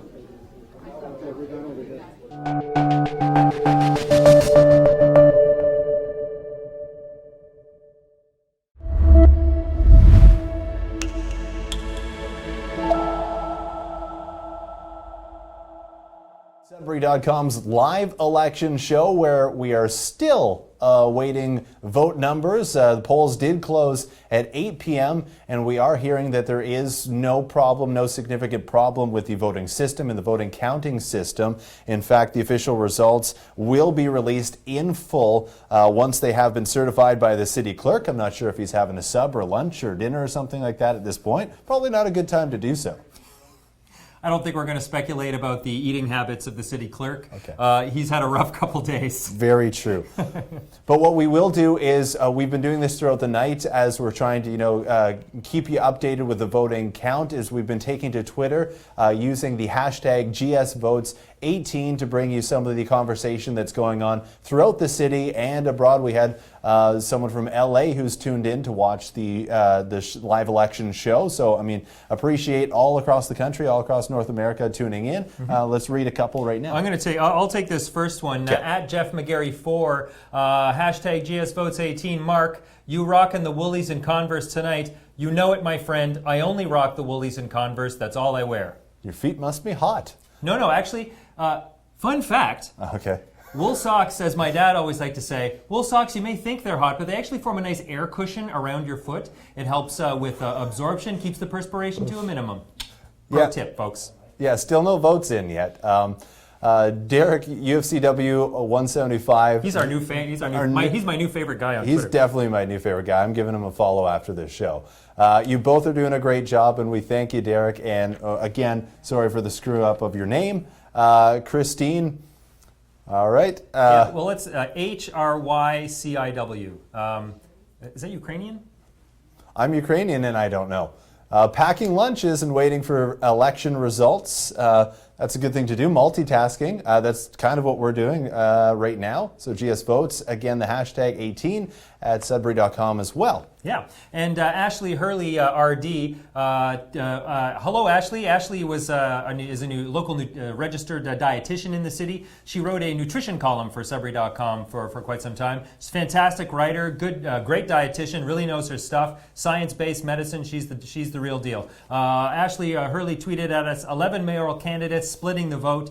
Time for a ranked ballot. Hashtag GSVotes18. An Ontario municipality, was it London that went to ranked balloting this year? Yep, that was the first one, and I think it was a trial or a pilot project to see how it worked, and so they were the lone municipality to do so. Someone else from Twitter, Dave and Steve, the Talk Nerdy guys, Talk Nerdy TV, like you guys. Big fan of the show. They said, "So did I win?" Hashtag Greater Sudbury. I don't think they ran, but. We don't have results, so we don't know if they went. If Dave and Steve had run, we would certainly have voted for them. As you know, from one comic book geek to another, you guys have my vote. And it looks like we're going to head over to the Cody Cacchiotti campaign again. We're just trying to get a temperature read in the room here, folks. Trying to figure out, trying to show you that anticipation that's happening at these campaign headquarters. Really, frankly, we're just trying to stall for time while we wait for these election results to come in. So let's go have a chat with Matt Durnan and see what's going on at the Cody Cacchiotti campaign. We'll be back in just a minute.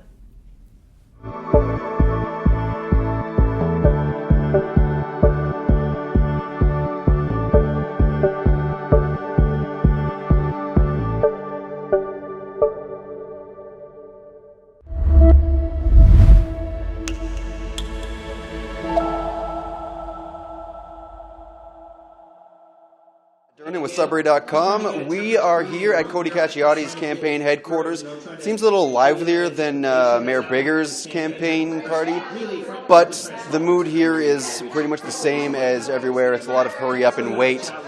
We've got maybe 20 some odd people here behind me, and we have Sudbury.com's live broadcast on the television. I'm going to get a little confused watching myself. Cody has been in and out of the room throughout the night. I haven't really had too much of a chance to chat with him. I spoke with Jeremy Dutton earlier.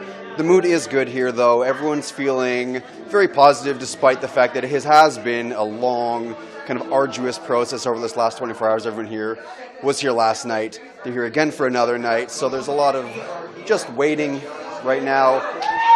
We're going to get... I'm getting cheering because the TV is actually coming on, so they just caught up with our live feed. But right now, we're basically just, everyone's sitting on their phones, refreshing, as I mentioned. Cody is taking a little bit of quiet time to himself at the moment. He's just taking some time. It's been a very long evening. They've been here since about 5:36-ish. So we're looking at 9 o'clock right now. We're still waiting. I'm watching the clock. I'm watching my phone. So all we can do right now is sort of sit on our hands, keep waiting, and wait for some results to come in. And until then, we'll be standing by for results. Back to the studio with you guys.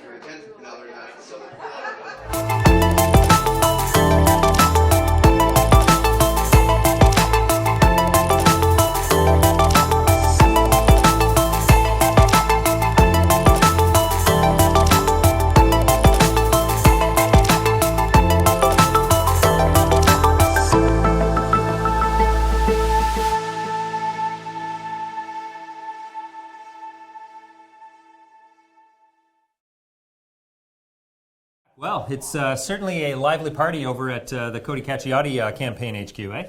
It's definitely more lively than the bigger campaign. We've heard from two different campaign headquarters so far. We will try to hear from the third, and we're just trying to get temperature gauges, what the room has been like at the campaign headquarters that we are at. So we're going to try to go to Patricia Mills shortly. Mark? I think we are going to try and go to Patricia Mills shortly. But before we do that, we have. We pre-built, folks, a number of segments. We pre-taped a number of segments to help move this evening along, to help inform you about some of the issues and to just keep you engaged and entertained while we wait for these results to come in, which still aren't in. I do have an update from Greater Sudbury's Twitter account. They are saying the city clerk, and this was 1 minute ago, the city clerk is still verifying official results. Results will be in as soon as they are available. And a couple of people, responding to that. Any idea on a time frame, minutes, hours? And one person said, "Verify what? It's all electronic." Yeah. So maybe we might have results here at some point. I don't. As soon as possible really doesn't mean very much. It could be any time between the next 30 seconds and next week. With a statement like that, all we know is we don't have results. But as I was saying, we did pre-tape a number of segments to keep you engaged and entertained and informed as the evening moved along. This evening is going on a lot longer than we anticipated. It's going. So we're coming to the end of the fresh material that we can share. So we're going to recycle some stuff that we showed you yesterday, most likely, while we continue to try and get these results to come in. Right now, we're going to go to a clip that we pulled. We teased out from all of the debates that we covered live. Sudbury.com was at almost all of the debates, and we covered almost all of those mayoral debates live. We broadcast those to you. And from those, we teased out a number of different videos, just showing you different things that occurred during the events. This particular one has this particular bit of clips that we pulled out. It's about 3 or 4 minutes long. Talks about the downtown core and some of the needs of the downtown, and some of the candidates' thoughts on what downtown needs and what it might not need. So we're gonna go to that downtown clip from the debates right now. One of the questions that keeps coming up is the downtown feels neglected, the outlying communities feel neglected in favor of the downtown, and this mythical rift seems to be getting wider. How would you correct this situation? The downtown's been a hot topic for at least half of this current term. The good news is we're making a lot of progress downtown. Since becoming mayor, we've announced major projects like Place des Arts and the Junction that includes a new library and art gallery. The list is long with all of the projects. I agree that we need to create new anchor destinations for the downtown, but I'm not sold on the fact that the Junction is the solution for our downtown. I'll get into that a little bit more over the question period, but I think we're definitely missing the mark in terms of what that project could do and the potential that the arts and culture scene could have in the downtown core. When I talk to the millennials, and I have quite a few of them that I deal with on a daily basis, they tell me that, well, actually they answer my question. I say, if we had a casino, would you guys stay in Sudbury? And they say, no. And I said, what do you want? They said, we want lifestyle. And I think that's what we have to do. We have to bring some life into our downtown. And I think the pedestrian mall could do that. It was disconcerting to see the mayor and council fumble over a process that resulted in a decision that would ultimately change the dynamics of the city's downtown and send it, unfortunately, in the wrong direction against the city's very own official plan that is intended to enhance the viability of downtown Greater Sudbury. Honestly, if members of our council don't or won't follow these plans that are put in place, why do we re-elect them? We don't have to tear down stuff. We don't have to spend hundreds of millions of dollars. We don't have to go into debt for the next 30 or 40 years in order to revitalize the downtown and move it in a direction that people will want to live and play and participate in. So much like what Cody was saying and Bill and unlike what Mayor Bigger has to say, I think smaller is better. Build a critical mass, have it move forward, and we'll all benefit in the long run. I think one of the challenges is the housing downtown. One of the ideas that I put forth was to fund a performing arts center downtown by putting 50 luxury apartments on top of the performing arts center, because there are a lot of people who like to live downtown, and that's part of the problem with downtown. We need more people living downtown. We need to clean our downtown by taking all these Band-Aid solutions and putting them under one roof so that we can actually treat and help people who are homeless and have drug addiction, so that we can actually focus on what our city really can do. I supported the downtown option. It didn't pass. There were not enough votes. I do have to respect the will of the council, and I will respect the will of the council. And we are getting a new event center. Just last week, I announced that I want more police downtown. I want more of a police presence. I want the downtown to be more vibrant and to be successful. More shops, more restaurants, and we need customers who can feel safe and walking around in the downtown. Our nightlife and entertainment scenes need a safe environment where people can get to their cars without worry. We need a downtown that's desirable, safe, and a good destination for visitors and residents. I believe that the downtown has benefited and become better over the last 4 years. I'm asking everyone in Sudbury to keep moving forward, to not stop the progress we're finally achieving as a city. Don't stop the momentum we have created. We're finally delivering for all parts of Sudbury, and we need to continue down that road of progress for all of Greater Sudbury. Welcome back inside Sudbury.com's live election show, where we still do not have results.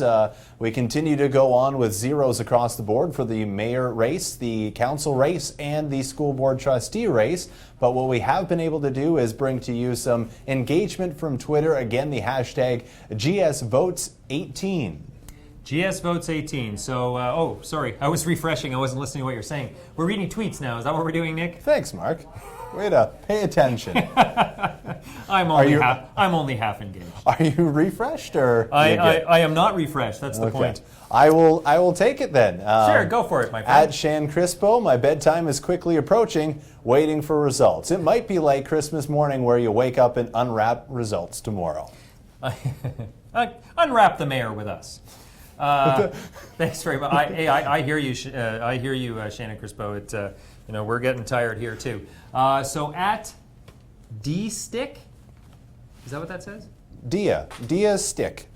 Dia Stick? Yeah. At Dia Stick? At D Stick? Dia Stick? I don't know. This Sudbury.com coverage of GSVotes18 is such an upgrade.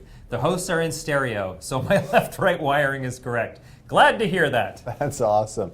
And at Run Nico Run, he might be a marathon participant. I'm not sure. Probably in the Sudbury Rocks race. GSVotes18, should the onus be on the candidates to boost voter turnout? So we had read some early voter numbers that said 45% of eligible voters did cast their vote in this municipal election. That's obviously unconfirmed results at this time, but 2014 municipal election was 50.7%. Yeah, should the onus, yes, I don't know if the onus should be on the candidates to boost voter turnout, but certainly candidates, it's in their best interest to be encouraging people to head to the polls and cast a ballot. If you don't vote, if no one votes, you're not going to win. So, I think the onus should be on the candidates to create the interest to vote. Mm-hmm. So what they should be saying and what they should be talking about within their campaign should be engaging enough and create enough attention to bring people to want to go out and vote. Obviously, there was a blip at the 2014 election because there was an issue that was really important to voters within Sudbury. But I thought that, the voter turnout would be higher this time around just because of the Kingsway Entertainment District issue itself. And now we did have candidates who were kind of, up in the air in terms of supporting whether or not, coming outright and saying, no, I do not support the project, or yes, I do support the project. And no one really said, here's what we're going to do once I'm elected about the project. No, that's certainly not. And but it's also as a voter, and certainly the candidates can encourage people to vote, and they should do that. But as a voter, as a taxpayer, as an adult thinking Canadian, it's your responsibility to vote. It is your responsibility to take part in the process. It is a participatory democracy that we have. It doesn't work if people don't participate. It doesn't function very well if people don't express themselves. And so it's the responsibility of the voters to get excited about elections, to inform themselves about the issues, and to make informed choices, or at least enough of the voters to do that in order for the system to function. So we're going to just back to Twitter for two quick tweet reads, and then I'm going to ask you a question based off of one of these tweets. Okay. I'm not single. All right. Well, that's. I have nothing now. Thanks a lot, Mark. Computers make millions of calculations per second. What the heck is taking so long? And that's a good point. Is the clerk actually counting them one by one? So, and then the based on reruns of video of candidates talking, I haven't regretted my vote for mayor. Yet. So that brings me to a question for yourself. Is because voting was extended 24 hours. There was still an opportunity for people to campaign, for candidates to campaign. And I know I heard from a lot of them, as Patricia Mills told us, that she was going to get up and put in another full shift of campaigning throughout the day. Does something a candidate say within that last 24 hours. Obviously, this is an unprecedented situation. Sure. So let's just say, for the 2014 municipal election, the day before election, can a candidate ruin their chances or help their chances with something they say at the last minute? Oh well, I mean, they can certainly sink their campaign if they in the last days. It's difficult though. I mean, a lot of people do vote at the last minute, so the end of the race is critical for candidates. It really can make or break. Like we've seen today, 4,000 votes. Came in over the course of that was probably as of the middle of the afternoon. Yeah. That's enough to that can be enough to propel one candidate ahead of another. We are sorry, folks, just to interrupt this conversation. We're going to head over to the Patricia Mills campaign. We have Elena McDougall standing by.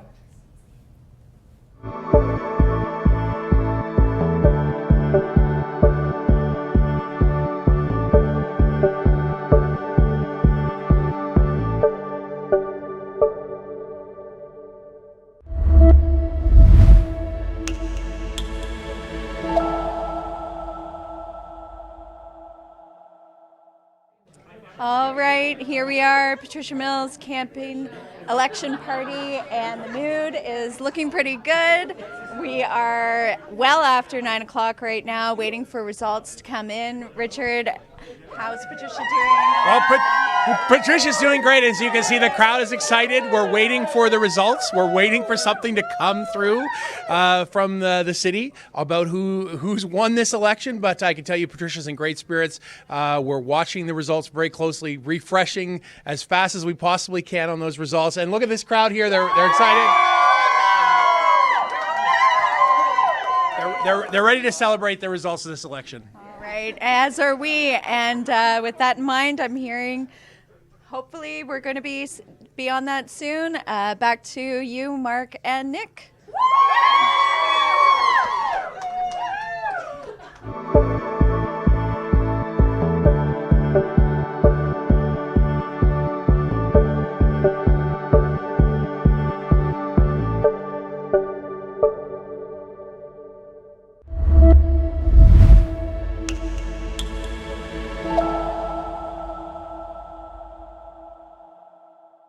Welcome back inside Sudbury.com's live election show, where we do have a breaking development. Unfortunately, it's not voting results at this time, but they will be coming in very shortly. So we learned the new development. The voting results were delayed because the people at the polls, they gave them a little bit more time, so they extended the voting period to 8:15 to allow for to accommodate the people at the polls. At the same time, the trustee votes, the school board trustees, took a little bit longer to come in.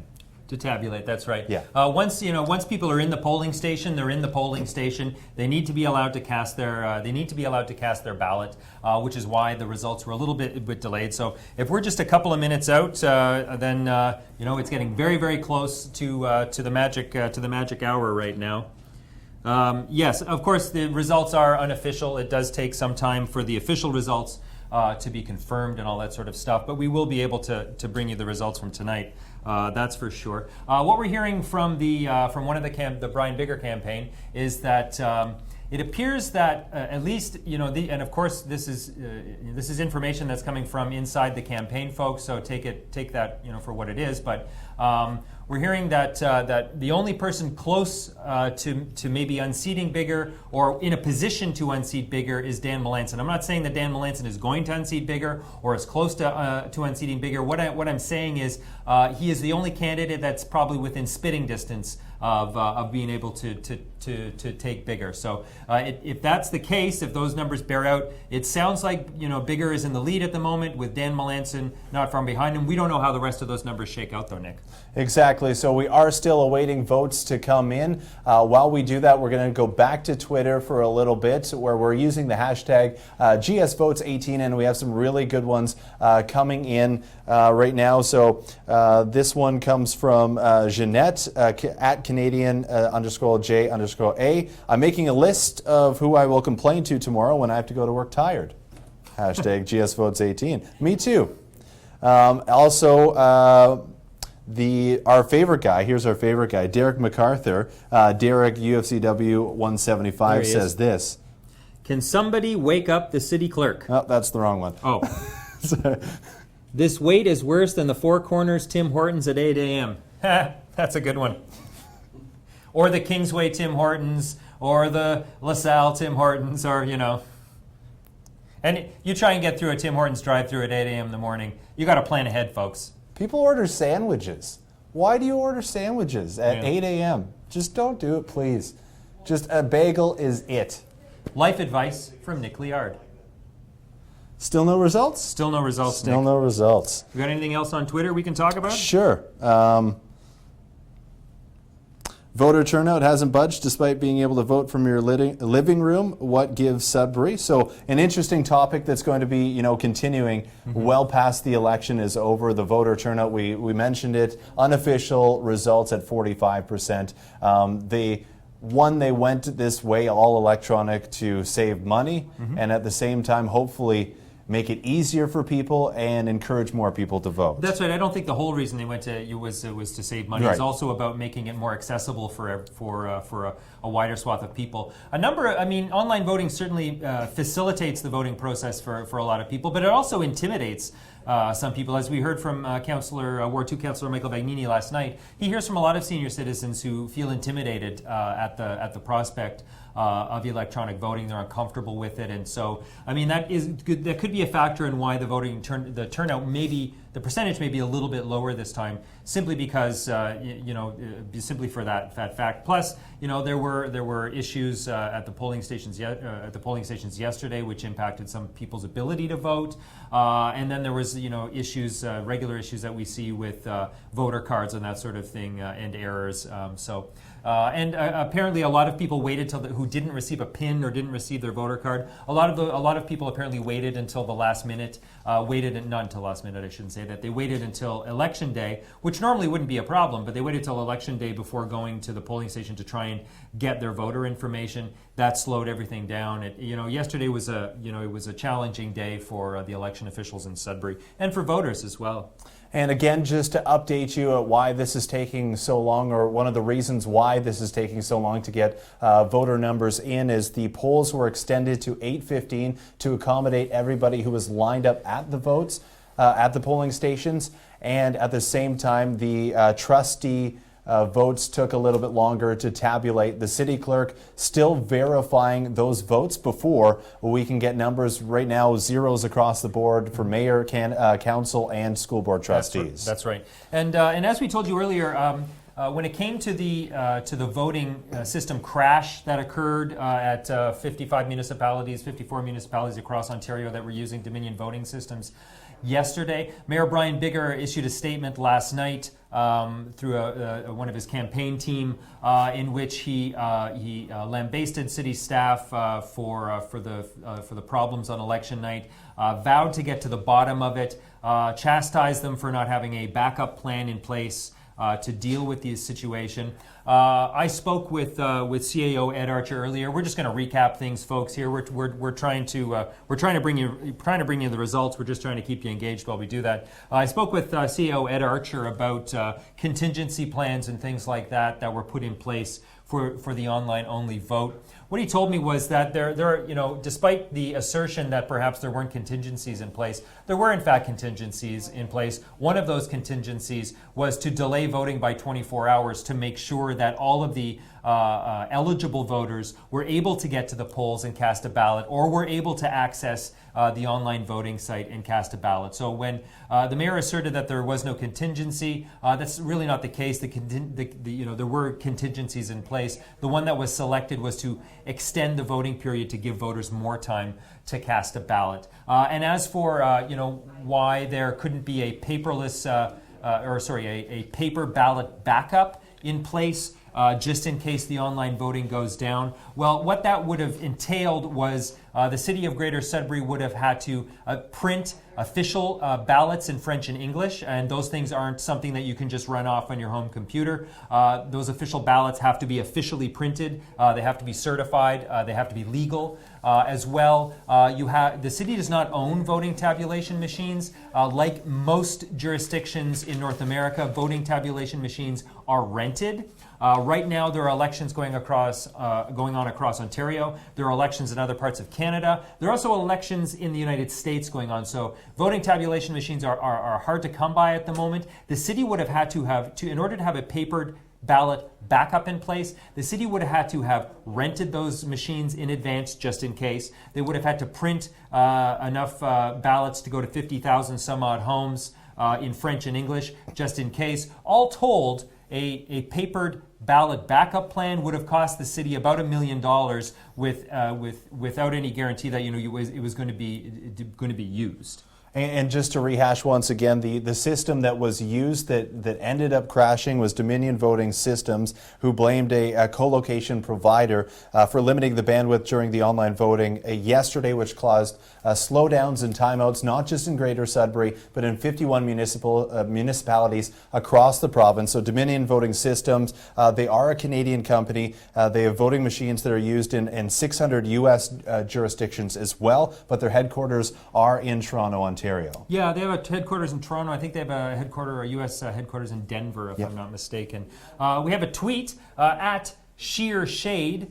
Would love to see Bigger unseated. He fumbled KED, the smelter fiasco, and many other quote-unquote projects. Time for change. At C. Rive 1. Yes, actually, it's Christine Rive. Wait.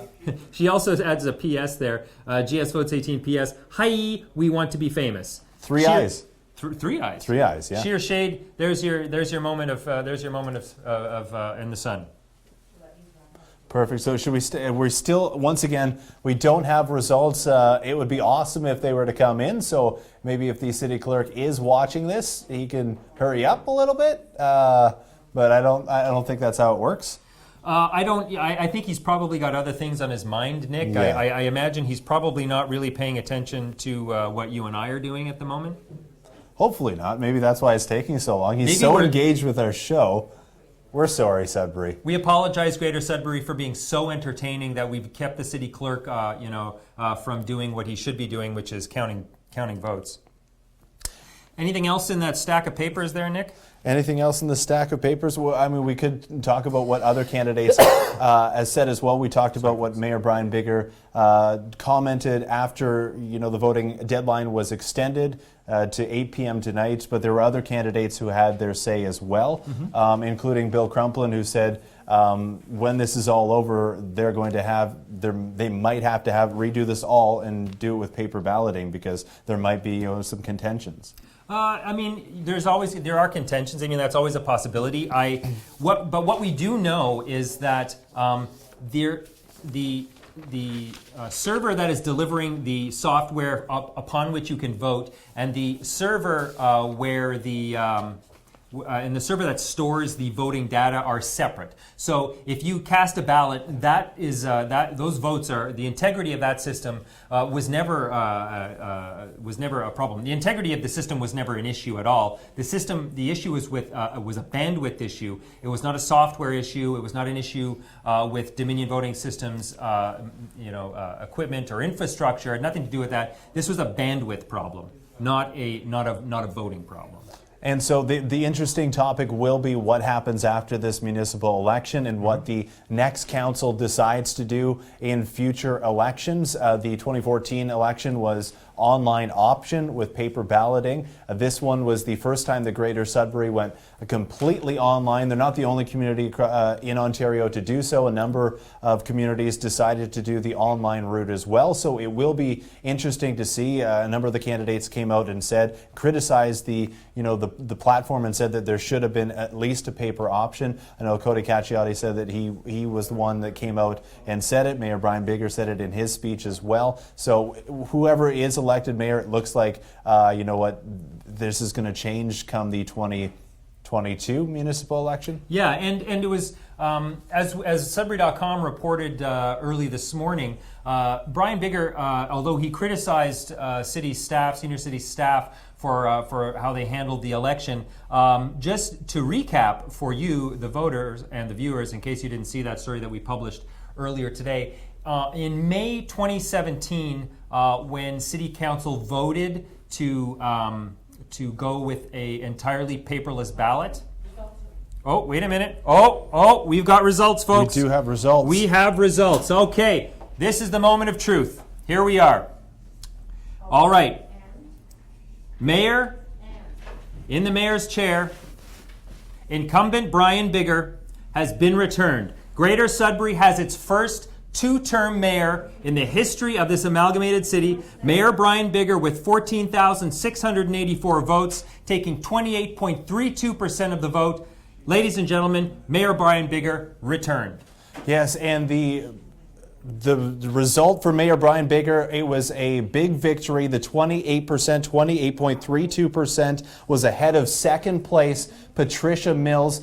This is obviously unofficial results at this time, but Patricia Mills comes in second with 18.80% of the votes. Behind her is Dan Melanson, then Cody Cacchiotti. Right, Dan Melanson taking 8,673 votes, or 16.73% of the electorate. Cody Cacchiotti, 8,066 votes. An impressive showing for a relatively unknown candidate and a relatively young candidate, the youngest in the race.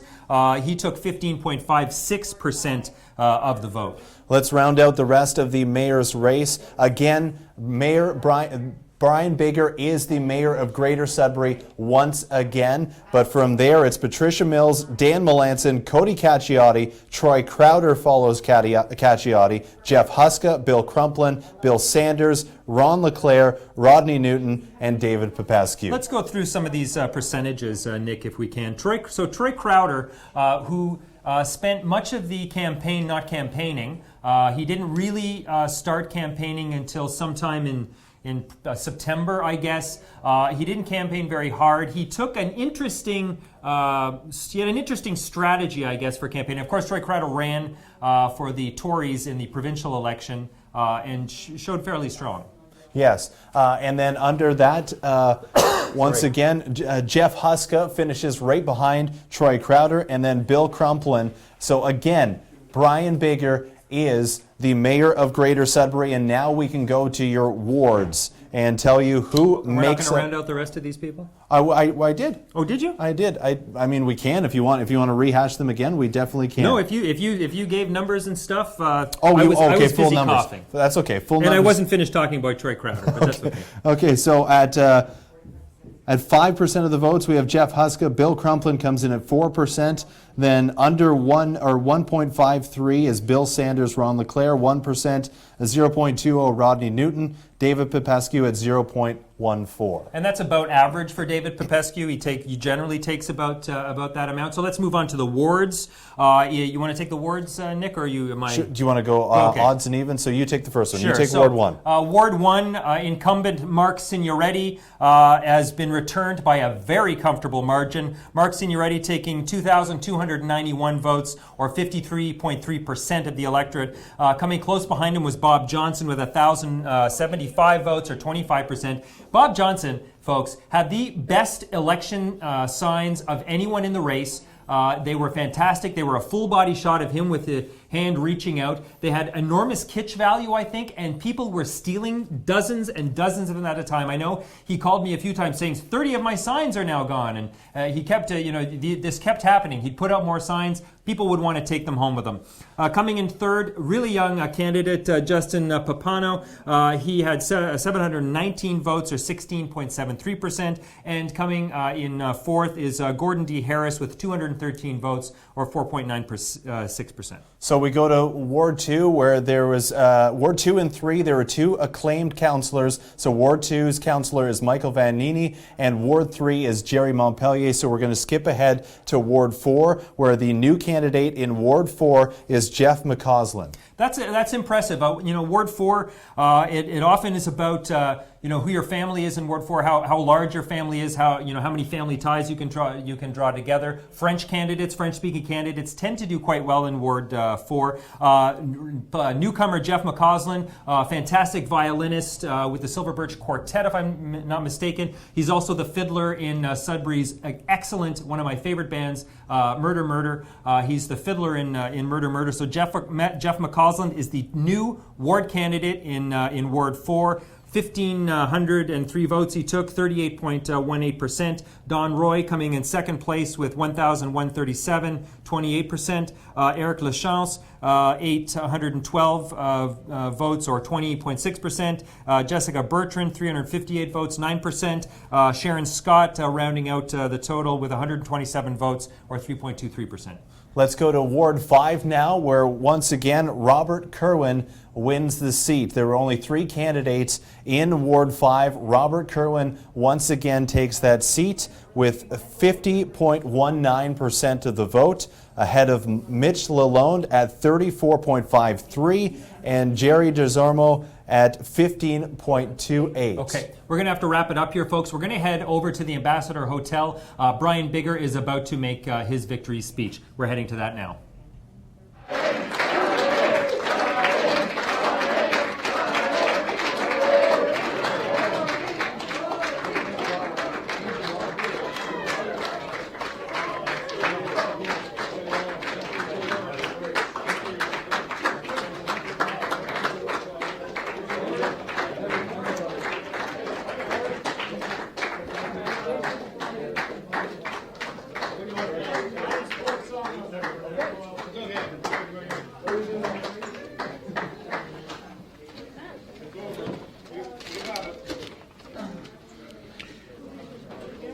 Okay.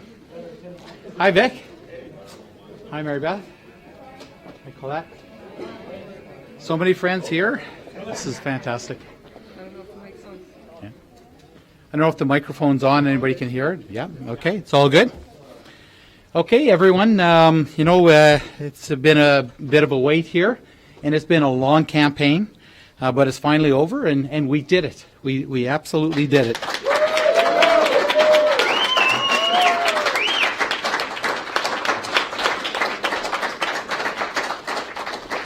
They said getting reelected would be tough, and they were absolutely right.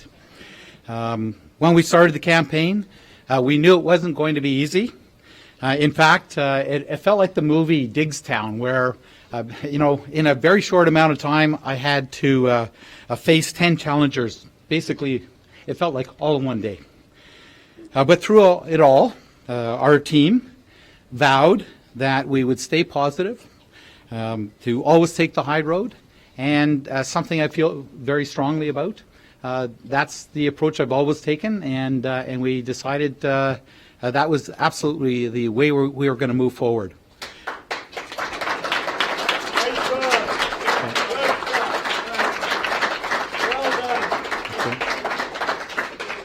To me, what it means is that the people of Sudbury do believe that being nice is not a sign of weakness. That bullying is never okay, and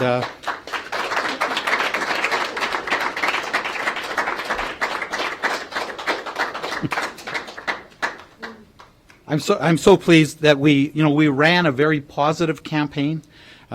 We would focus on what has been accomplished over the last 4 years, and how now is not the time to stop or stall or sputter. We've got so much momentum in our community, and how it was so important to keep this momentum going, especially at this point in time in the city of Greater Sudbury. I'm proud of all of the work that we did, and tonight it's obvious the people of Sudbury are also proud of everything that's been accomplished. I'm truly grateful to anyone who is willing to put their names out, and speaking about all of the other candidates, put your name and your face out there, and in these days it goes along with your family, your entire reputation, and it's not easy with the social media out there, but I think you have to appreciate everyone who wants to serve their community.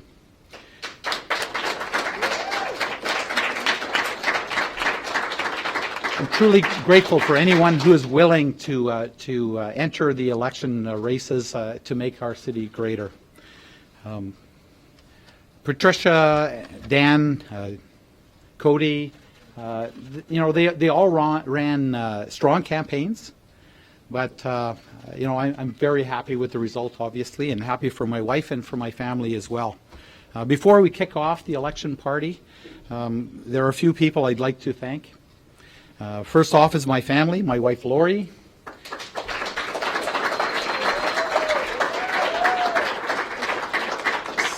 Since this is sort of election results night 2, my son and my daughter and my daughter-in-law and my grandsons weren't able to stay today. They're all working, but they, along with my parents, Leo and Inga, have followed this election so closely.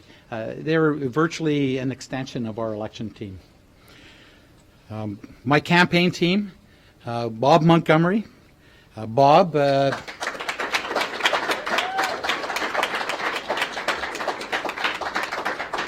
you did an amazing job on your interview. And so, the thing is people stretch, right? People shine at certain times. And I thank you, Bob, for everything that you've done. Bob's an amazing friend. He was an amazing campaign manager. And I did, however, learn one thing. Bob and I can't put decals on a motorhome. Okay, that turns into a campaign office. It's somewhat, you probably understand, it's something like hanging wallpaper, and it just didn't work out for us. So Bob ended up putting the decals on the mobile campaign office. Bob worked hard, and he worked so hard that he put his own campaign ahead of his own health. And it took a while for us to figure out what was going on, but he put everything that he had into it. In fact, and this is kind of an inside joke, but I didn't tell anyone. I secretly had a generator and a second battery installed in our mobile campaign office as a makeshift defibrillator, just in case he wouldn't back off. And so, kidding aside, he did so much to help us succeed. And so, Bob, I'm truly grateful for everything that you've done. Much appreciated.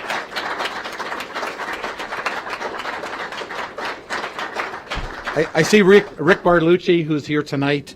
Thank you, Rick, for your advice, for your wisdom, for your trust in me as a candidate. Many times I relied on you for direction and advice, and I'm really grateful for your endorsement and your support throughout this campaign.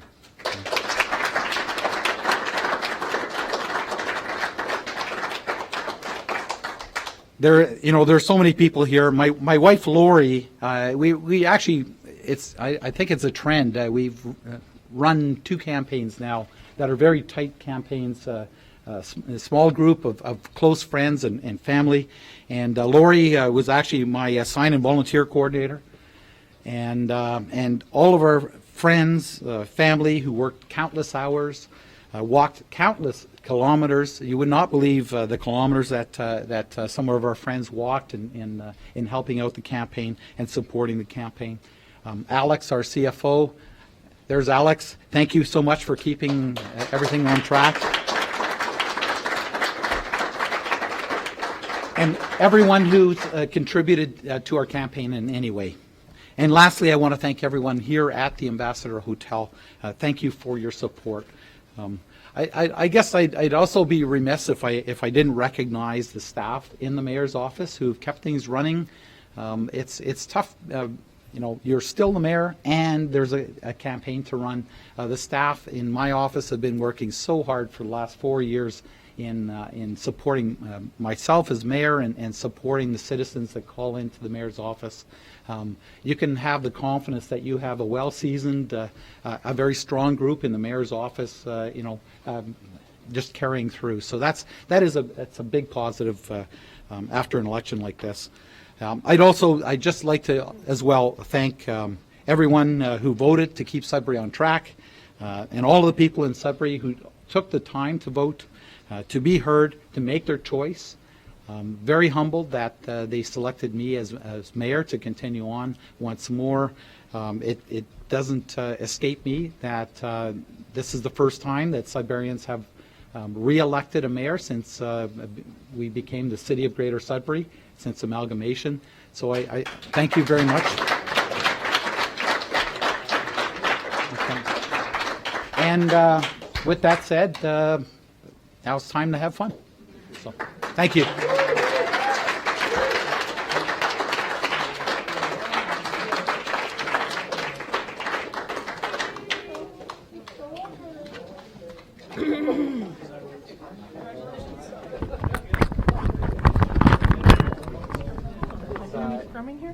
Yeah, sure. If you want. I can if you want. Yeah. Okay, well, thank you very much. Thank you. Congratulations. Okay, thank you. You get you turn this way so we can see the camera. Over here. Okay, the other over here. Is that okay? Is that okay? Yeah. Yeah, go right ahead. Yeah, sure. Okay. Okay. Okay. This was certainly an interesting election with the snafu yesterday. You said after it happened that there was going to be responsibility. Exactly what do you mean? What's going to happen as a result of what happened yesterday? Well, we're absolutely going to investigate and get a full understanding of how the system broke down for voters yesterday, and it's not acceptable in today's day and age. There are ways to safeguard against faults like this. So, although Dominion Elections is a well-known company, and they've hosted larger elections than the election here, it's not acceptable. This is something that's so crucial for our citizens. So I absolutely have met with staff this morning, and I want to get a full understanding of what happened to ensure that this will never happen again. So, have you seen all the results for all the wards? I saw my results. I have not seen all the results for the other wards. It seems to be a mix of pro and anti-KED candidates. Can you comment on what that means going forward? Well, my most important thing has been to work with council and work collaboratively with council. I think that the Kingsway Centre is still moving forward, and the arena is moving forward as mayor. That's what I promised to the citizens, and so from that perspective, I expect that will continue. During the campaign, you talked about the idea of bringing Sudbury as a official bilingual city. Is there any plan into the next near future, in the next few days, to start that process, to look into it? Well, we've been working together with the Francophone community throughout the last 4 years, and our process has been making forward steps for the entire 4 years. I've been working with ACFO and Joanne Gervais, and I was very touched by the Passame Gaetan Gervais, and I think everyone recognizes how important the Francophone community is to Sudbury. So I'll continue to look to the leaders in the Francophone community to find ways for us to continue on that path. But does that mean writing a policy to make Sudbury bilingual? Well, so the importance is to understand what the implications would be to the city. There are pluses, and I would like to understand what those pluses are. And speaking to the Francophone community, I understand that would make us, the first in Ontario. However, I believe because you're shaking your head, but I believe in Eastern there's Rockland or some Clarence Rockland. But for a community our size, so it's definitely something that I'm very aware of, and I'll work with the Francophone community as we continue to move it forward. In your speech, you described this as the voters rejecting bullying. Can you expand on that? Like, did you think this was that much more of a negative campaign than 2014? I thought that there was a fair bit of negativity in this campaign. I think that's pretty obvious to most people, and I think it's obvious that as the incumbent, that was the kind of the chosen approach of many candidates, and I think it's unfortunate. I'd like to see ideas that continue to advance the community, and that's what I was determined to stick with, and not get pulled down into the fray, and I truly believe that a leader, a mayor, is somebody that people want confidence in, that won't stoop to that level. So. Just getting back to what happened yesterday, at the end of the day, council approved this. What's your personal responsibility in yesterday's disaster? Well, the council, as one vote out of 13, approved the process, and so our process is a democratic process. There was an observation out there that people are making about the tiebreaker. I can assure you that I always vote on every vote that occurs, and so it may have happened that the vote was 7-6. However, that's how the democratic process works in municipalities. For the day-to-day operations, you wouldn't expect a board of directors or a city council to manage the minutia of a contract and an agreement to that extent. But they would take responsibility if something bad happened. As the mayor of the city, you're still responsible for the election at the end of the day. So what are you going to do going forward to make sure it doesn't happen So I've again? already met with staff, and we're investigating at this point in time and trying to find out exactly what caused the problems with Dominion voting, and as well.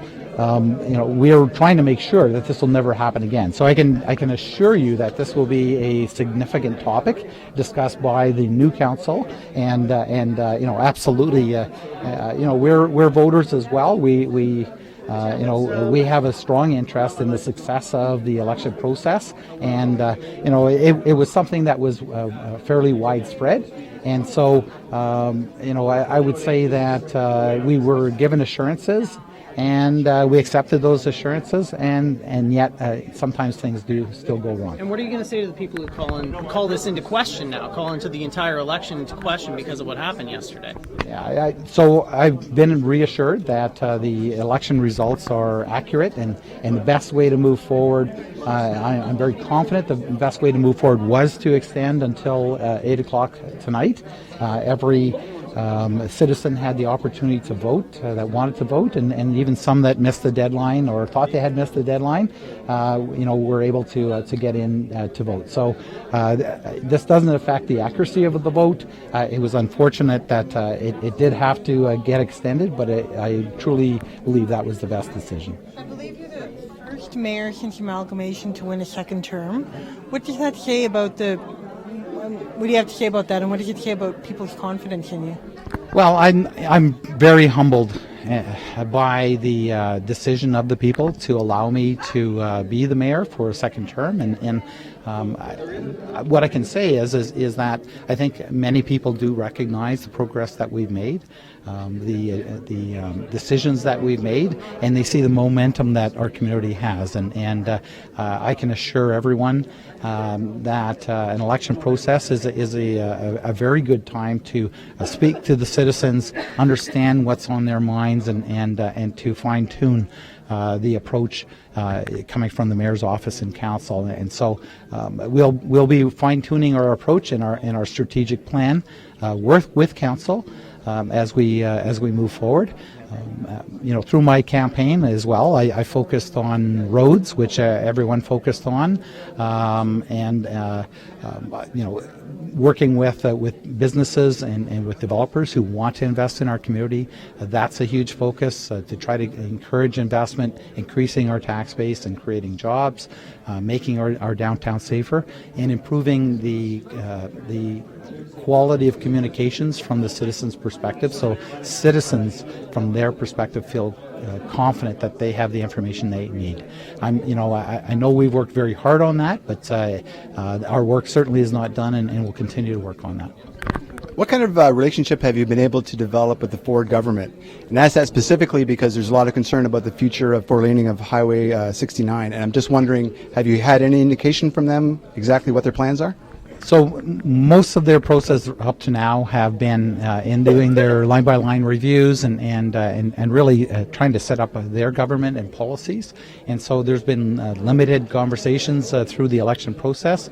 Now we can hit the ground running. I've got experience going down to Queen's Park and meeting with various ministers and talking to them. Had that opportunity in mid-August, although at that time they weren't really prepared to provide some clear direction on where they sat and where they felt they were going. I think things are clearer now, and so I'll be following up with them shortly. Okay. Thanks very much, Brian. Okay. Thanks, Brian.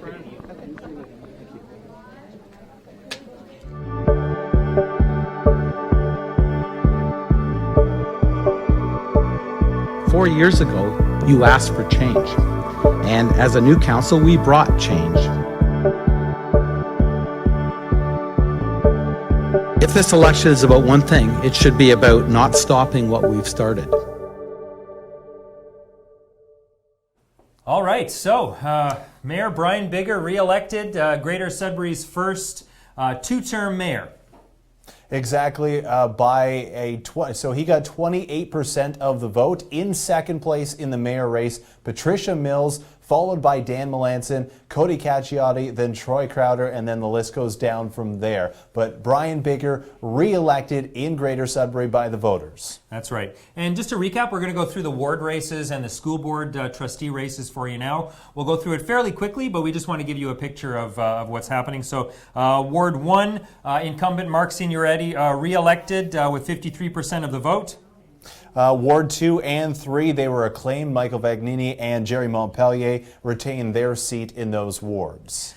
Ward 4, which was an open race, that was Councillor Evelyn Dutrasak's ward. She retired, so it was a wide open race. Newcomer Jeff McCausland, as I mentioned earlier, amazing fiddler with the bluegrass band Murder Murder. Was also with Silver Birch Quartet as a violinist. He's the new councillor in Ward 4 with 38% of the vote. Over in Ward 5, Robert Kerwin gets back on City Council. He defeats Mitch Lalonde and Jerry DeZormo. That's right. And in Ward 6, Councillor René Lapierre has been returned. He defeated former Councillor Andre Rivet, who is trying to get the seat back. René Lapierre taking 36.78% of the vote. In Ward 7, Mike Jacobo gets his seat back, defeating Frank Mazuka Jr. Mike Jacobo had 51.95% of the vote, or 2,347. Frank Mazuka in second, and Deborah Sawyer Burke comes in third with 21% of the vote. So still pretty close in that ward as well. Yes. Not so close, though, in Ward 8, where incumbent Al Sizer was returned. He took 45.79% of the vote. In Ward 9, Deb McIntosh back on council, 61.85% of the vote. Next in that riding in that ward was Paul Stopsiati, Simon Nixon, and Trinity Mary Hollis. Ward 10, we're at incumbent Fern Cormier has been returned by an enormous margin. Very popular councillor, a very strong councillor, Fern Cormier. He took 74.42% of the vote, folks. And in Ward 11, this one, the interesting one, the Lynn Reynolds not returning to council. So the seat was open, and the winner in Ward 11 was Bill Leduc, and he defeated Terry Kett, the former councillor. Ward 11 is an interesting race. Lynn Reynolds retired. It was wide open. It's near the Kingsway Entertainment District development, so it was a hot race. There were some very well-known people trying to seek that seat. Bill Leduc may have won. Bill Leduc, relative unknown before going into this race, but he was up against some named commodities, namely John Lindsay, who's head of Friendly to Seniors, is a local activist. You could say very active in the community. He has a lot of name. He's in the news a lot, John Lindsay. Also running there, John Lindsay, of course, was an anti-KED candidate, one of the men who launched the appeal, one of the LPAT appeals. He launched one of 4 LPAT appeals against that. Also running that race, Derek Young, who's a local events promoter, who is in the news quite a bit as well. He is a pro-KED councillor. There was someone else in that race. Elizabeth De Luisa and Kevin Lalonde as well. Kevin Lalonde, who dropped out early after a candidate dug up an inappropriate term that he had posted in a Facebook post. Still managed to get 3% of the vote, however. And then in Ward 12, Councillor Jocelyn Landry-Altman, the incumbent, returned again by, an enormous margin, 62.5% of the vote she took in that round. So what we see here, folks, from these results is, except for ridings 4 and 11, which were wide open, all incumbents have been returned. So the council that is going to be taking office in a few weeks' time is relatively unchanged, save for those 2 seats where councillors retired. And not only is council unchanged, the mayor's seat is unchanged. Mayor Brian Bigger will be leading that council that is very similar to the last 4 years. So it's going to be interesting what goes on with all the projects within the city. But again, Mayor Brian Bigger has been re-elected in Greater Sudbury, and all incumbents running did win. That's right. And, this wasn't a referendum on the Kingsway Entertainment District. I think it's interesting to note that none of the candidates who were against the project managed to secure office. All of the incumbents, not all the incumbents voted in favor were necessarily in favor of the KED, but none of them were, the ones who were the candidates who were challenging those seats, who were against the KED, none of those challengers who were anti-KED managed to secure a win. And interesting, and I do believe that the 2 councillors who are leaving council due to retirement, Evelyn Dutrasac originally voted for downtown, and I believe Lynn Reynolds voted for the Kingsway, if I'm not mistaken. I actually can't recall the vote off the top of my head at the moment. You wanted to look at a couple of the school board trustees, I a couple did. interesting, we're not going to go through all of them, there's a lot, Yeah. but there's a couple interesting ones that you pointed out. Most of the school board, just for a bit of background, most of the school board races, the candidate was acclaimed. There weren't a lot of races in the school boards, but there were a couple of interesting ones. So in Rainbow District School Board Area 2, in that race, you had Anita Gibson, who was running. Anita Gibson has taken the seat with 42% of the vote. What's interesting about Anita Gibson is that she is, along with her husband, Dylan Gibson, they were 2 parents who were banned, were placed under no trespass orders by the Rainbow District School Board for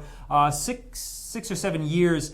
They were unhappy with accommodation reviews. That's the sort of bureaucratic term that schools use when they're looking at whether or not they need to close a school. They were unhappy with the decision to close a school. They were very active about it, and their activism earned them the ire, I guess, of the board, and they were banned from all school board properties. And that trespass order is actually just rescinded. A month or 2 ago. It wasn't that long ago that trespass order was rescinded. So Anita Gibson, she won her seat in Area 2, defeating Gordon James Ewan, who was the former, what do you call the person who's head of the school board? Director of Education. And Richard Aberhart, who was also seeking the seat in that ward and was the campaign manager for mayoral hopeful Patricia Mills, he came 3rd in that race. And still with the Rainbow District School Board, in Area 5, Dylan Gibson, who is Anita's husband. Dylan Gibson was going up against Doreen Dewar, who is the longtime chair of the Rainbow District School Board, a woman who sometimes has been a bit divisive in the decisions that she has made as head of the board. But she has been returned. It was it wasn't necessarily close. Dewar got 57% of the vote to Dylan Gibson's 42%.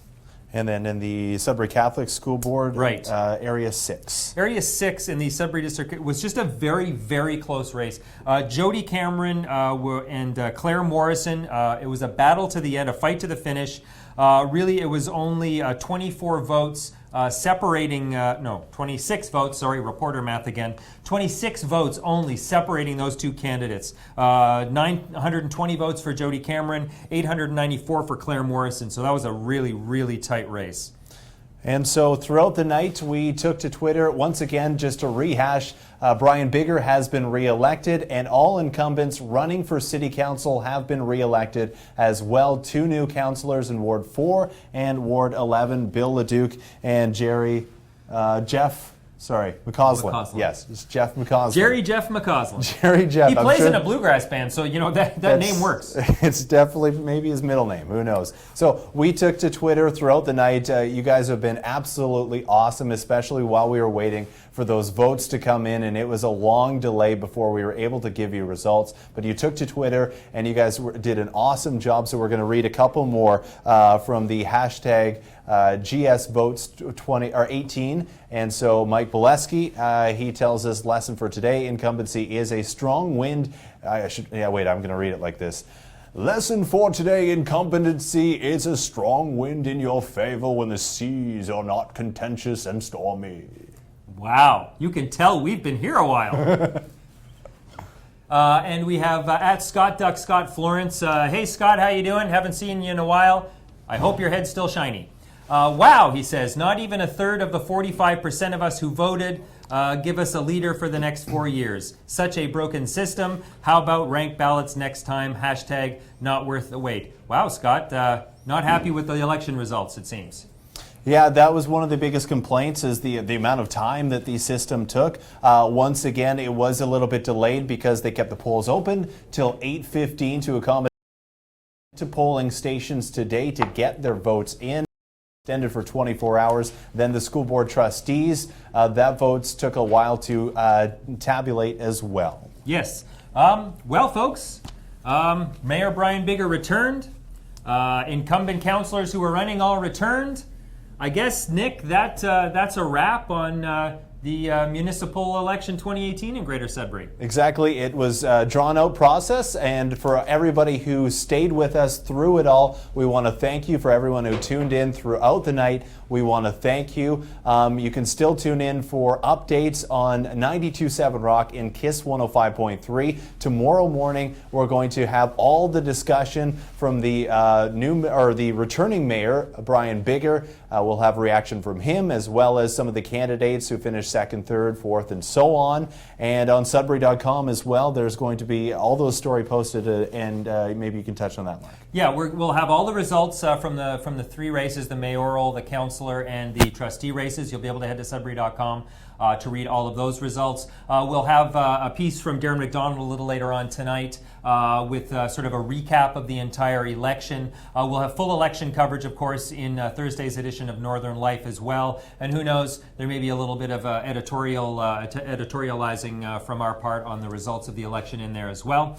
We want to thank all of the staff of Sudbury.com, Northern Life, KISS 105.3 and 92.7 Rock for helping make this two-part election show come together. We appreciate all the hard work, but we appreciate you, the viewers, who came to us to get informed tonight and last night and stayed with us through what has been a protracted process. Yes, and I want to personally thank yourself for allowing me to do this, and Sudbury.com staff. They were absolutely amazing and accommodating, and again, echoes what you said. The people of Greater Sudbury who tuned in and who went out to the polls or at home voted. Thank you for all your support and what you did this election. Thanks very much, Nick. It was a pleasure hosting with you. Hopefully we'll be doing this again come the federal election next year, but I need about 6 months of no campaigning.